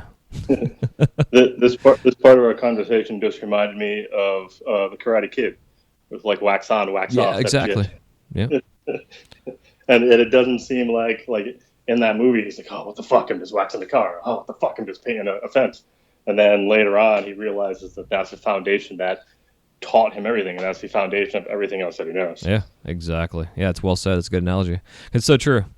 And I love it, man. And that's why I love this medium, because it's like, like we talked about yesterday in terms of like kind of my mental space where I am now at 40 compared to where I was at 22, 23 when I started blowing glass, to where I am now pretty proficient at what I do. I'm not a master by any means, but I'm making things that look like a realistic animal, not just representational, and that it takes a lot of practice. But dude, it's the maturation process of understanding where our ego was then to where we are now, and to where now, like, something fucks up, it's like, okay, what did I do wrong? Instead of, like I was telling you yesterday, like, I literally caught my backyard on fire because I threw a hot piece of fucking glass out there because I was so pissed. It's like, I wouldn't do that anymore. I know that it's not only dangerous, but it's just a waste of my energy. I only got so much energy to give. I'm not going to give that broken piece of glass everything I got,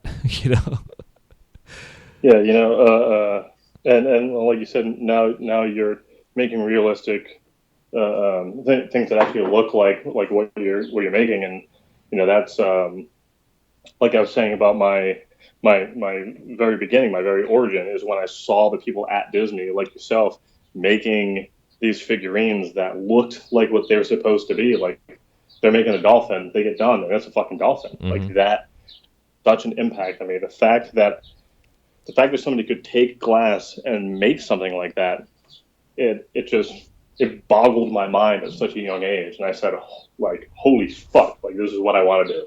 Yeah. I want to do that because it's incredible, and it's,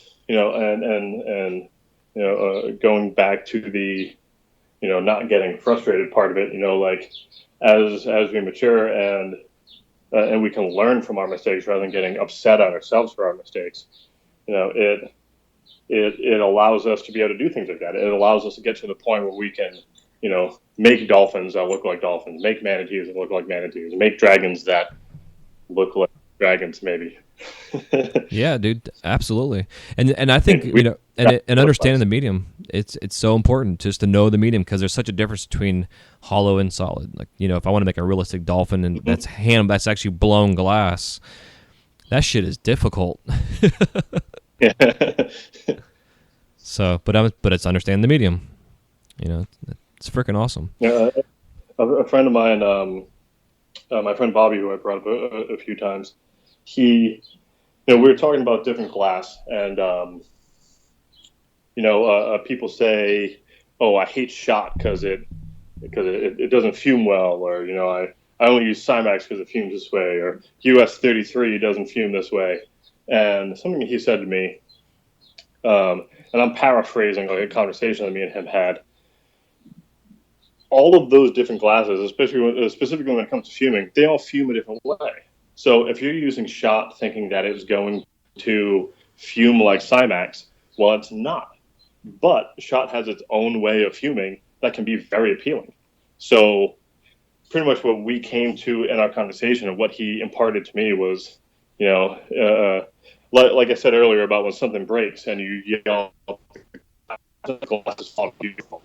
So any medium, you can take any of those different glasses and get a great result out of them. And if you learn how, if you learn how shot fumes and what it likes and what flame chemistry it likes and what metals it likes and what concentrations it likes, you can get some amazing fume work out of shot.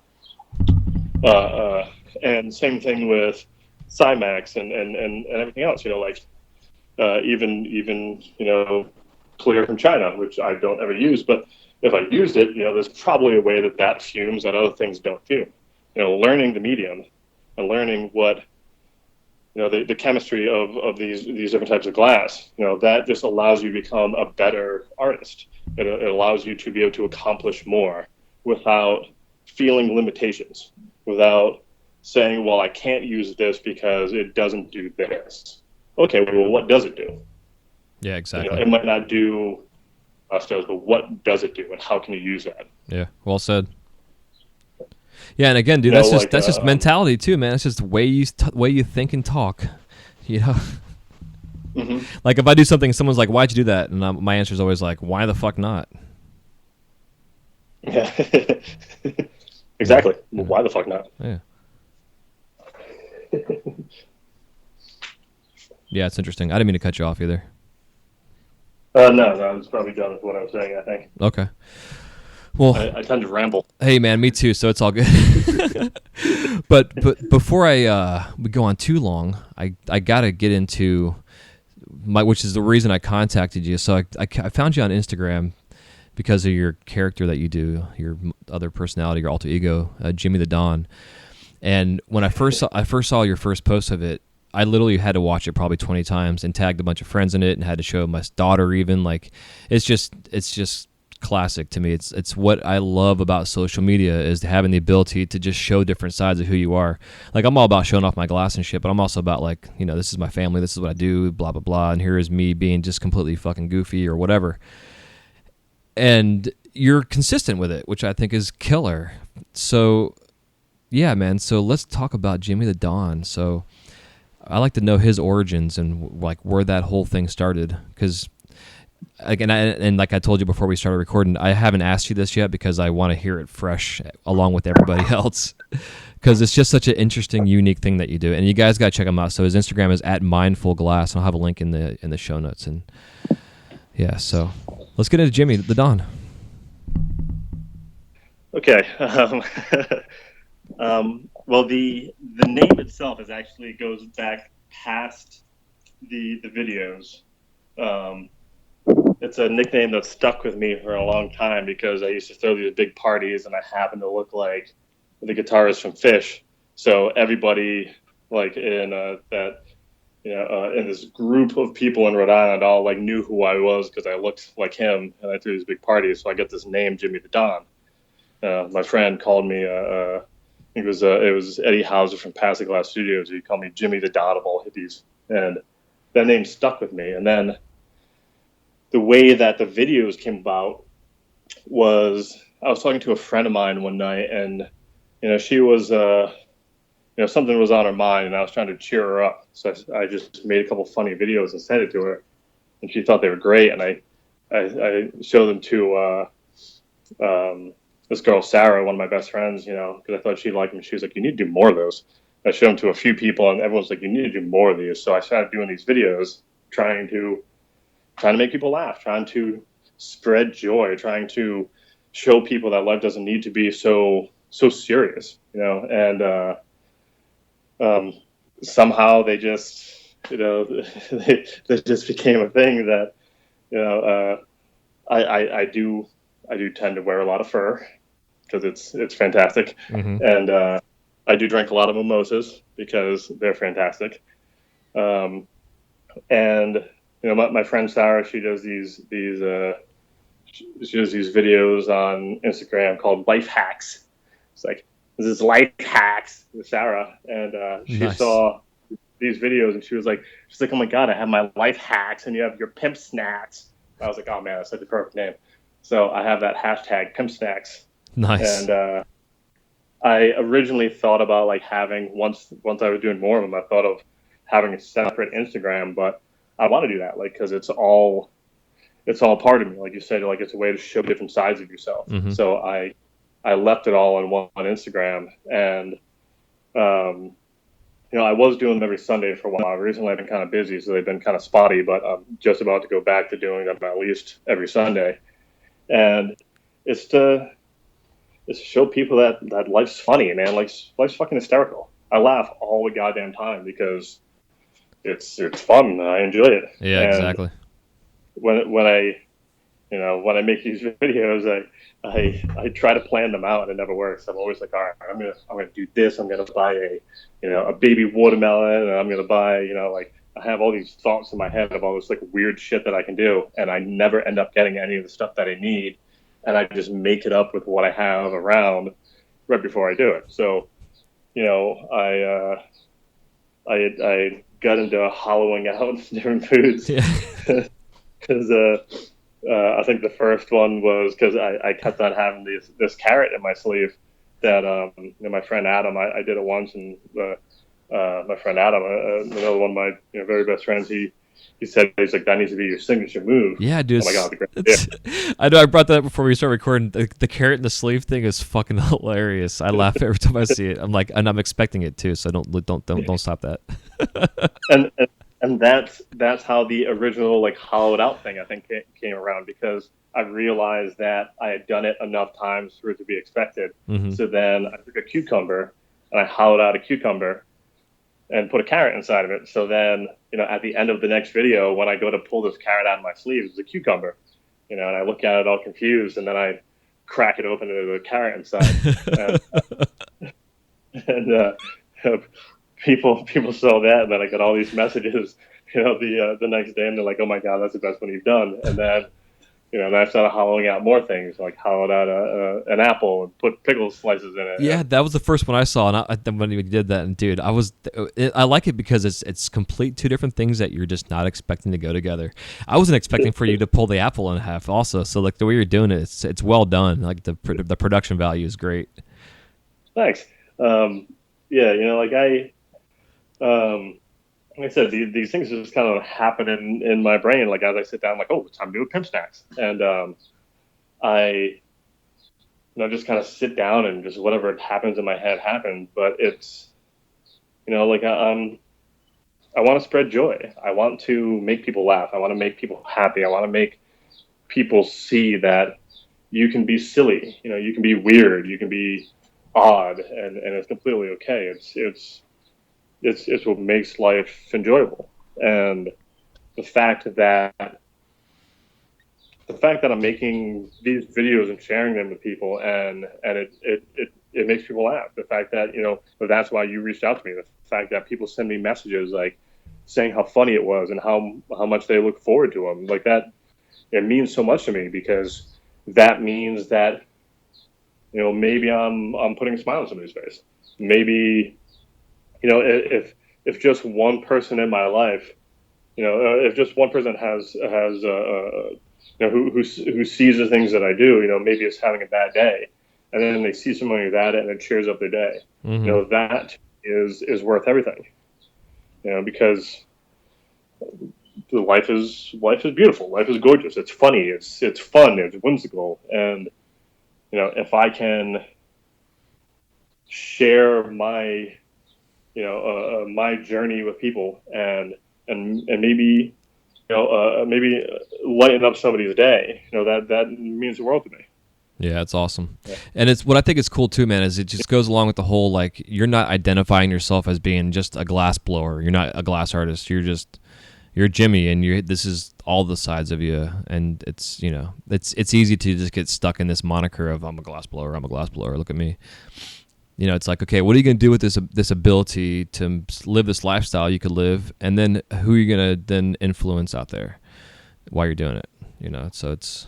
I mean, I've barely put glasses on my Instagram recently because I make all the same shit all the time. Well, that's what I think is cool with your Instagram too. Like, you don't really have a whole lot of glass on there at all.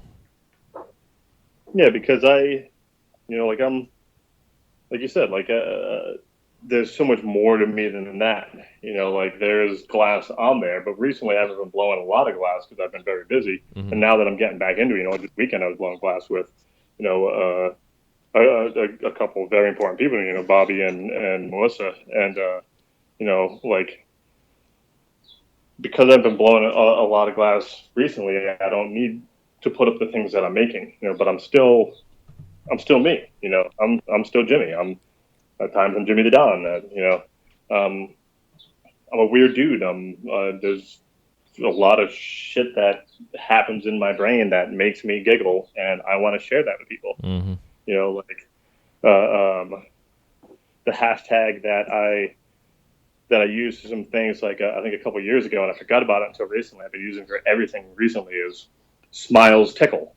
You know, because to me, like that's like my entire thesis of life is to like smile and laugh and have fun and enjoy it. And I hope that the way that I hope that the things that I share through my Instagram and through social media have that effect on people. I hope that people see it and they just laugh. I hope they laugh and it brightens up their day. They put a smile on their face, and whatever is happening in their life, you know, it just brightens it up. I hope that, you know, it affects people in a positive way, because that to me is the most important thing.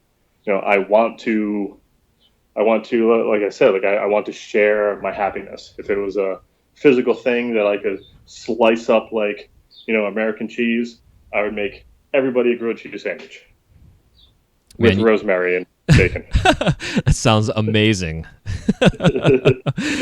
So, just kind of a side note here, you should make Jimi the Don t-shirts. Just like a high glossy, sparkly, like oval image of you on a t-shirt, dude, and that, like, with your in your seat with the curtain behind you, like your little thing hanging up, and then hashtag pimp snacks. I can go across the back in between the shoulders. Then I have like your little, you know, your little Instagram on there or whatever. That could be your way of do it, man. I feel like sparkles. That's what I'm saying, bro. Like, have it all shiny and sparkly and shit, you know, like some kind of foil gloss kind of thing. But then you could that could be your way of people getting a physical piece of happiness, because then other people will see that shirt and have a smile on their face too. That's a good idea. They'll kind of be like, what the fuck is that guy doing? Yeah. Who's Jimi the Don? I gotta look that motherfucker up.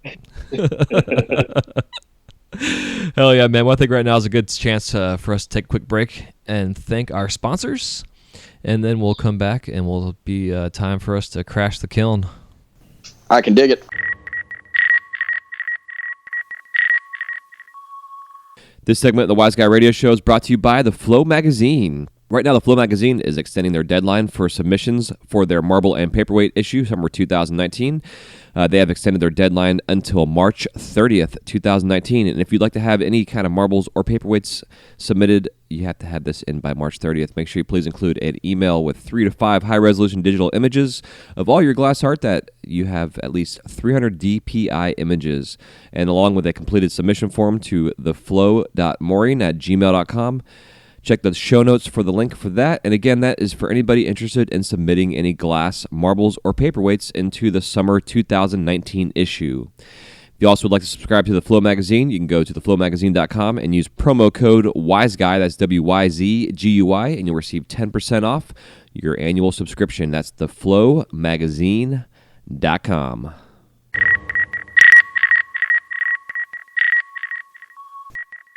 So let's get crashing the kiln here. And the crash in the kiln round consists of 7 questions. They're short and quick. And if you want to give me a 30 to 60-second answer, and you can also expound upon them, which everybody always does. And the first question I always like to ask is if there is any living glass artist that you haven't worked with yet and you want to, who is it and why? That's such a loaded question. Yes. I'll start by saying Kim Thomas.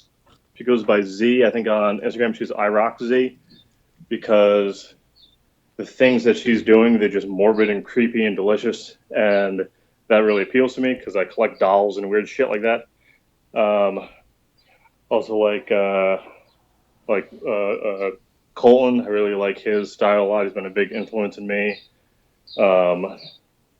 Laceface, because the way that her overall vision of a piece, like as a composition. Emily Marie, because of her shaping and her color, specifically the chromatech or chromatic, or however she pronounces it, like that new line is very appealing. I love colors and I love those tight shapes. So I would say all those people. Hell yeah. That's a nice list. Yeah, I'm going to try and get all those folks on this show for sure. They're on my list. I made a long list the other day of guests I want to bring them on. I'm like, God, I got to bring all these people on here in like the next 5 years. Because like when I first started the show, I wanted to do like one interview a week. And then I was like, well, that's only 52 weeks. And there's like 500 artists right now that I want to bring on. That's like 10 years. So how the fuck am I going to do this? So yeah, I got to get more interviews under and recorded. Do like 2 a week, and then we'll be good. Because now we have get cracking. Man, there's like 20,000 plus glass blowers now in this country alone. It's fucking crazy. Not to mention that's like my pimp. I was going to do 1 pimp snack a week, but now there's so many things I want to snack on. I need to do more pimp snacks a week. Yeah, exactly. Like a Monday, Wednesday, Friday or something. So number 2 question is, what are your top 5 favorite colors in glass? Top 5 favorite colors, I would say transparent green, ice blue, or maybe it's glacier blue. I can't remember exactly what it's called, because I like the way that if you reduce them, they get those red halos. I like clear. Yeah, it's a color.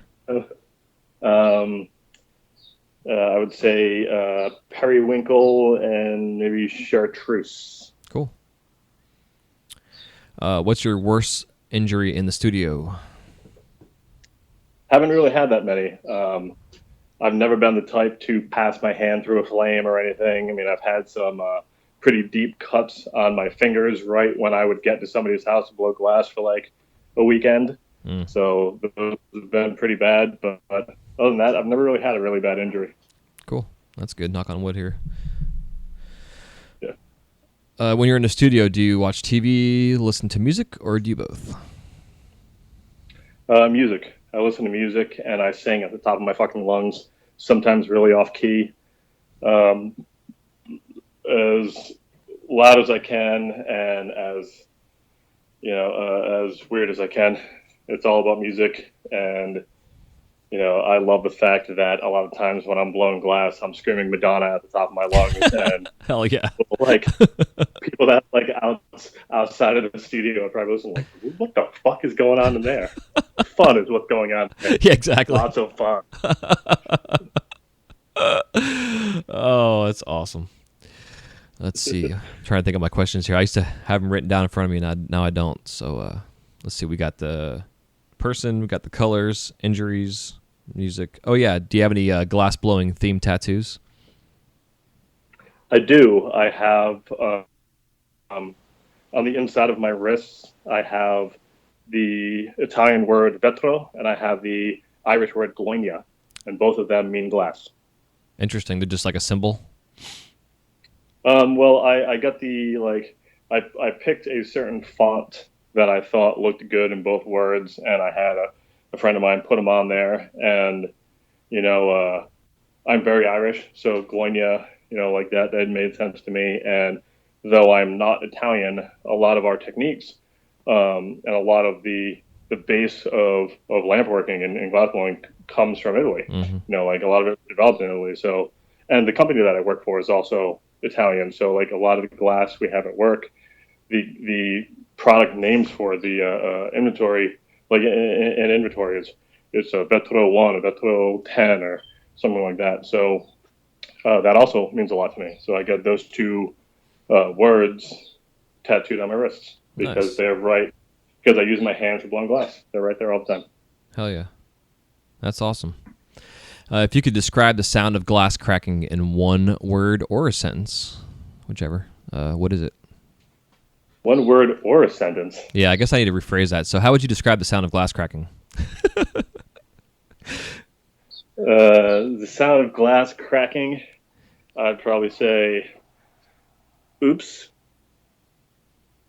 Yeah, there you go. That's probably about it. Perfect.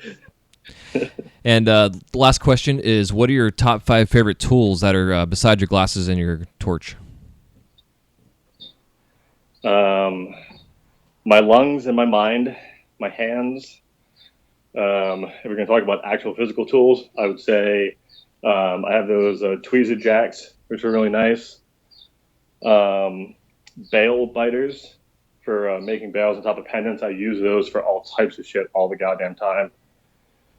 I don't use those because I've always thought they were a cheap tool. And it's so... I don't believe in cheap. I know, that's the thing. It's a stupid way to think. Because I would save myself so much hassle. People say that about like rollers too. They're like, oh, that's cheating. It's like, there's no such thing as cheating. Whatever you use to make your art, it's your art. So because somebody else doesn't use that tool, it doesn't mean that you're cheating. It means that that's how you're creating art. Yeah, so exactly.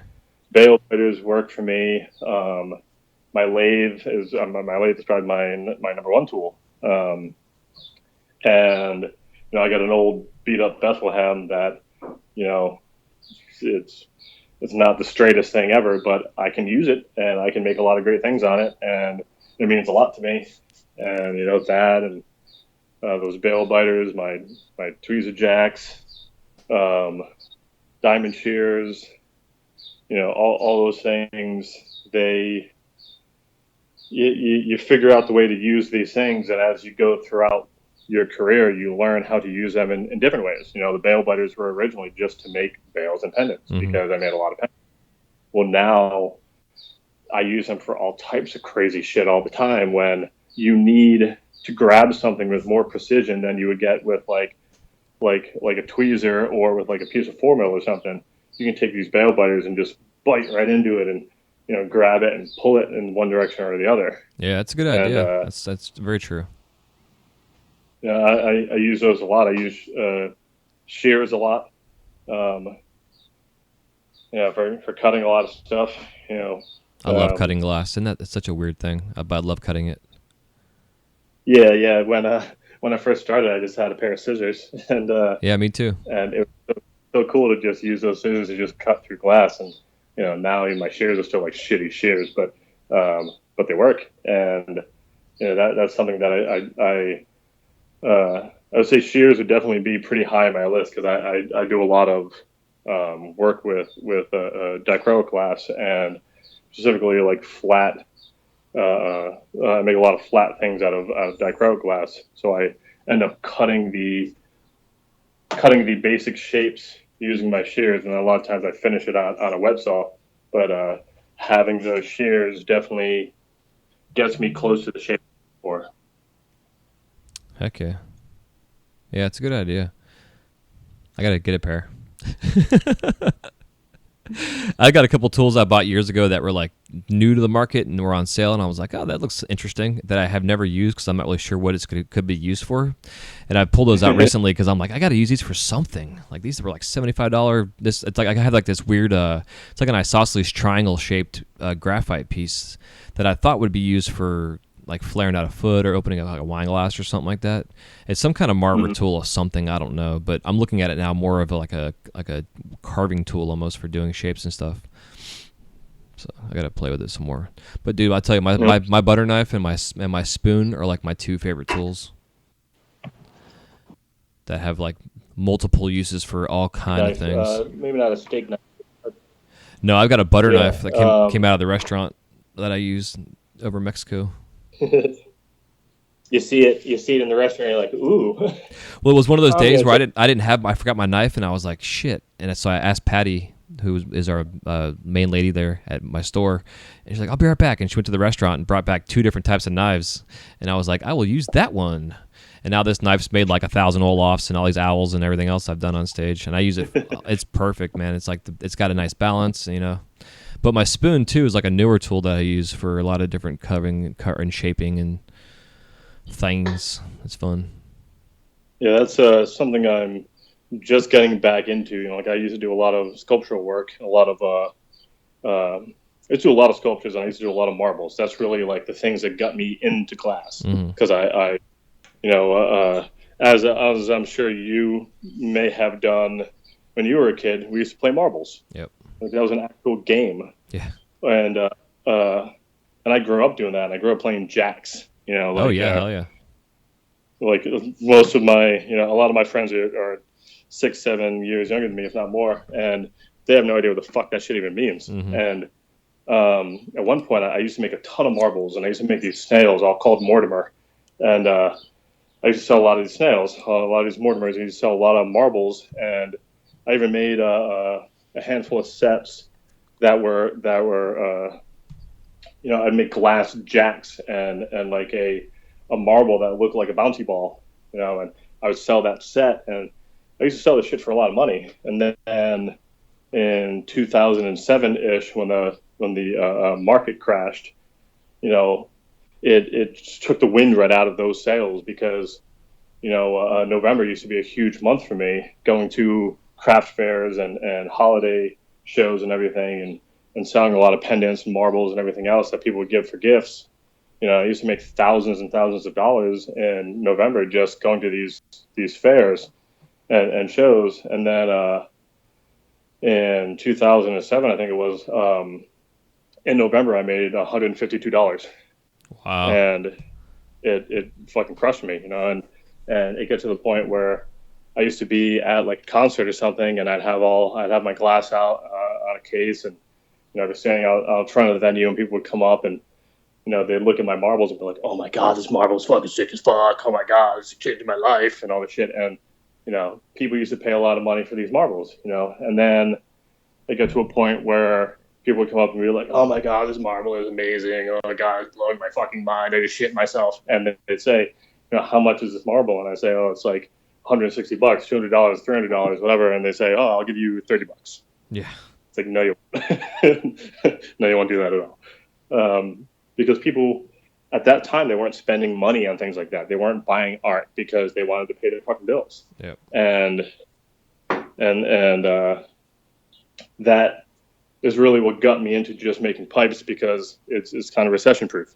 You know, people always want those, just like people always want alcohol. And now that the economy has been turning around and people are starting to spend money on art again, you know, I'm getting more into sculpting and getting, you know, I'm starting to think more about what I used to make, you know, making marbles and making sculptures. And, you know, so now I have some knives and some random shit that I use for sculpting stuff. And, you know, hopefully I can get good at that again. You know, specifically because that's what a lot of people are doing. You know, a lot of people are sculpting things, and it's amazing. And I look at these things and I'm like, oh my God, that's what I want to make. Yeah, man, it's amazing to see where the functional scene's gone from. I mean, it's evolved so much, but the amount of I made just amazing sculpture work, and then you have the amazing collaborative sculptural work that's going down. You know, it's just I love where the industry's going, and, you know, there's some areas about it that I don't care for necessarily, but it's like anything else. It's, you know, ups and downs and goods and bads and whatever, but it's still cool to see where things are going, you know, and the fact that, you know, everything we covered today and talked about is so easy to attain if you just make a plan and stick to it, and understand also that when you make a plan, sometimes you got to pivot. Sometimes, like you're saying, you know, you realize that November that you took a shit and didn't make any money, and potentially could have been like lost everything if you didn't have a plan to save some money and have a backup for that. Well, you know? One thing about making a plan, you know, in general in life, I don't really believe in picking a destination. You know, like so many people, they were brought up to think that there's a destination. A destination is a, you know, white picket fence and, 2.3 kids and 3/4 of a cat and half of a dog, Right. and that's what life's supposed to be. And when you pick a destination like that, when you say, okay, this is where I want to get in my life, the problem with doing that is that in the meantime, in between achieving that and where you are at the time that you decide that, your mind can change, your heart can change, your outlook can change. Mm-hmm. So instead of picking a destination, I like to pick a direction. I like to say, this is the direction I want to go in. And that allows me to take different paths. It allows me to zigzag. And, if along that time I decide that, hey, I'm still going on this direction, but now I want to head this direction. That allows me to change without thinking that I'm failing. Mm-hmm. If I just said, hey, I want to be this in the glass world, I want to be this person, and I want everyone to see this and buy this, and this is what I want to make, and there's so much money I want to make. If I picked all those things very specifically, now I'm putting a lot of stress on myself to achieve those things. And in the meantime, I might become a completely fucking different person. Just in the last 3 years or so, my life has changed so much. And what I thought I wanted 5 years ago, it's still in that direction, but it's not precisely what I thought I wanted. Yeah, I had an idea in my head, this is where I need to be. I thought that by this age or within a couple of years, I'd be living out in the woods again. I'd still be married. I'd have some kids. I would sit at home and make bombs and butt plugs all day and take care of the kids. And my wife would be, like a nurse or something. Mm-hmm. And, that's what I wanted. And now here I am. I'm divorced. I do not have kids. I still make bombs and butt plugs, and I live in the city.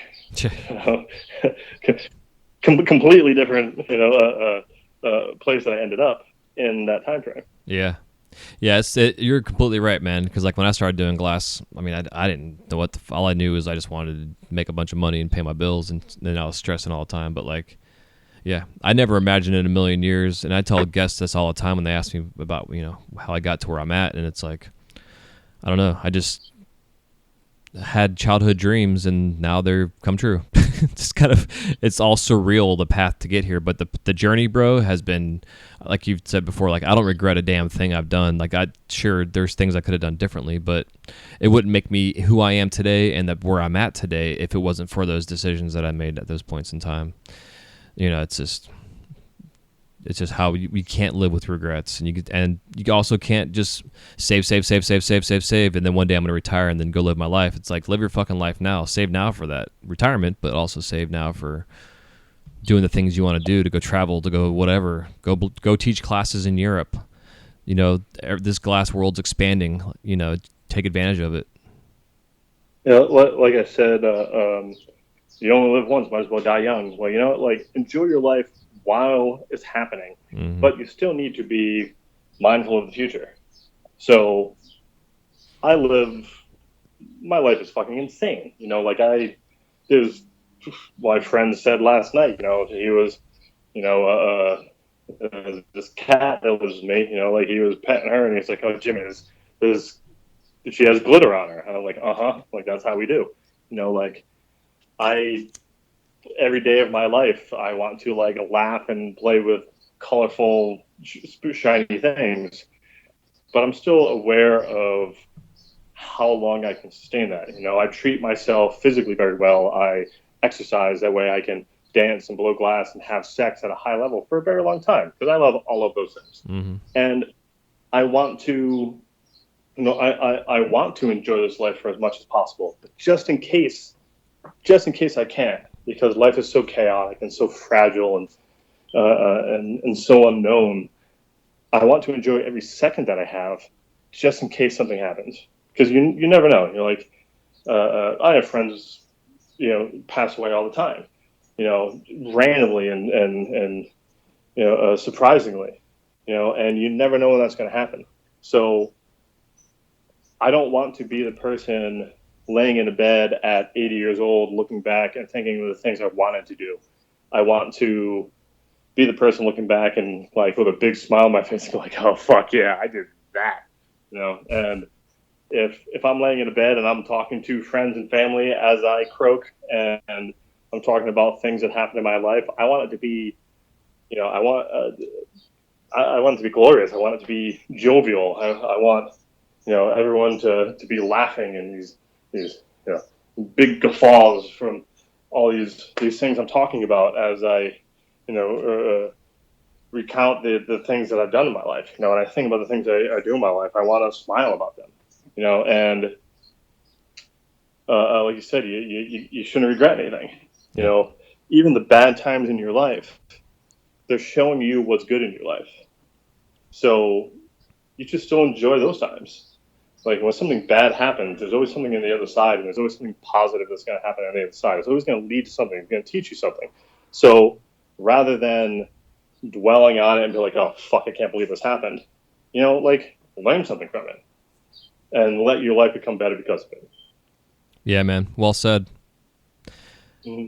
Hell yeah. And I was going to ask for some parting piece of advice, but man, you just laid it down, dropped the mic, and walk off stage. Yeah, man, that's awesome. And I love listening to this shit. And this is why I love doing the show, not only for myself in a selfish sense, but also just because this kind of shit needs to be talked about. And it's talked about in other areas and other spaces of the world and business and whatever. But I think the core of the community, we're surrounded in glass. We're not getting outside the glass world. So it's fun to hear that this kind of talk is going on inside our community because it's so fucking important to have this type of talks. Like we need to have like roundtable discussions or have like panels at these trade shows that we're talking about this kind of stuff, or doing like our version of our TED Talks, quote unquote, for the glass scene. It's because it would speak to so many people on so many levels about what the fuck life is about. And everybody's life has a different story, and isn't about the same thing, but in terms of like the foundation of our lives and how to reach that point of who we want to be and where we want to go. It's just, if we all keep talking about it, man, and keep doing it, not just talking about it, but doing it, it's going to influence generations to come. I'm excited to see where this industry is going to go because of it. And that's the only, as an industry and as a species, we can evolve. If we continue to talk about these things and experience these things and live this way. Yep. So, just like you, I'm very excited to see where this industry goes because it's been growing so quickly and it's been changing so quickly, and it's exciting. It's very exciting. Yeah. Absolutely, brother. Well, again, man, it's I could sit here and talk to you for 3 days, and I'm sure we'll have many more conversations from here. But before we'll say our goodbyes on the air, but hang on afterwards. We'll say goodbye off the air here too. But yeah, so I definitely am glad we got to do this part 2 and got to get this going. This is a nice long chat, and I think everybody will enjoy everything we talked about. We went all over the fucking place, which is good. Because I definitely dig it, and I definitely respect your perspective and appreciate you taking your time out again to come back on, man. So thanks again. My pleasure. Hell yeah. So hope you all enjoyed this episode with Mr. Jimi the Dawn. You guys got to go check out his Instagram. It's fucking hilarious. And you can see his mohawk and everything else he's got going on in his life, including his cat covered in glitter. And until then. And don't forget, you can check out the show at wiseguy.media.com/165. Until next time, we will talk to you on the next episode of the Wise Guy Radio Show. Take it easy. Peace. This episode of the Wise Guy Radio Show is brought to you by The Flow magazine. Since its inception, the focus of The Flow has been to provide a bond among members of the lampworking community. In every issue, you can enjoy great content with the hottest artists and cutting-edge techniques using the latest industry products. These features, along with the continuation of our Women in Glass edition, Glasscraft Emerging Artist Awards, inspiring gallery showcases, dynamic general interest articles, as well as health and safety information, make The Flow the leading international lampworking journal. For more information or to subscribe to The Flow, go to theflowmagazine.com. That's theflowmagazine.com.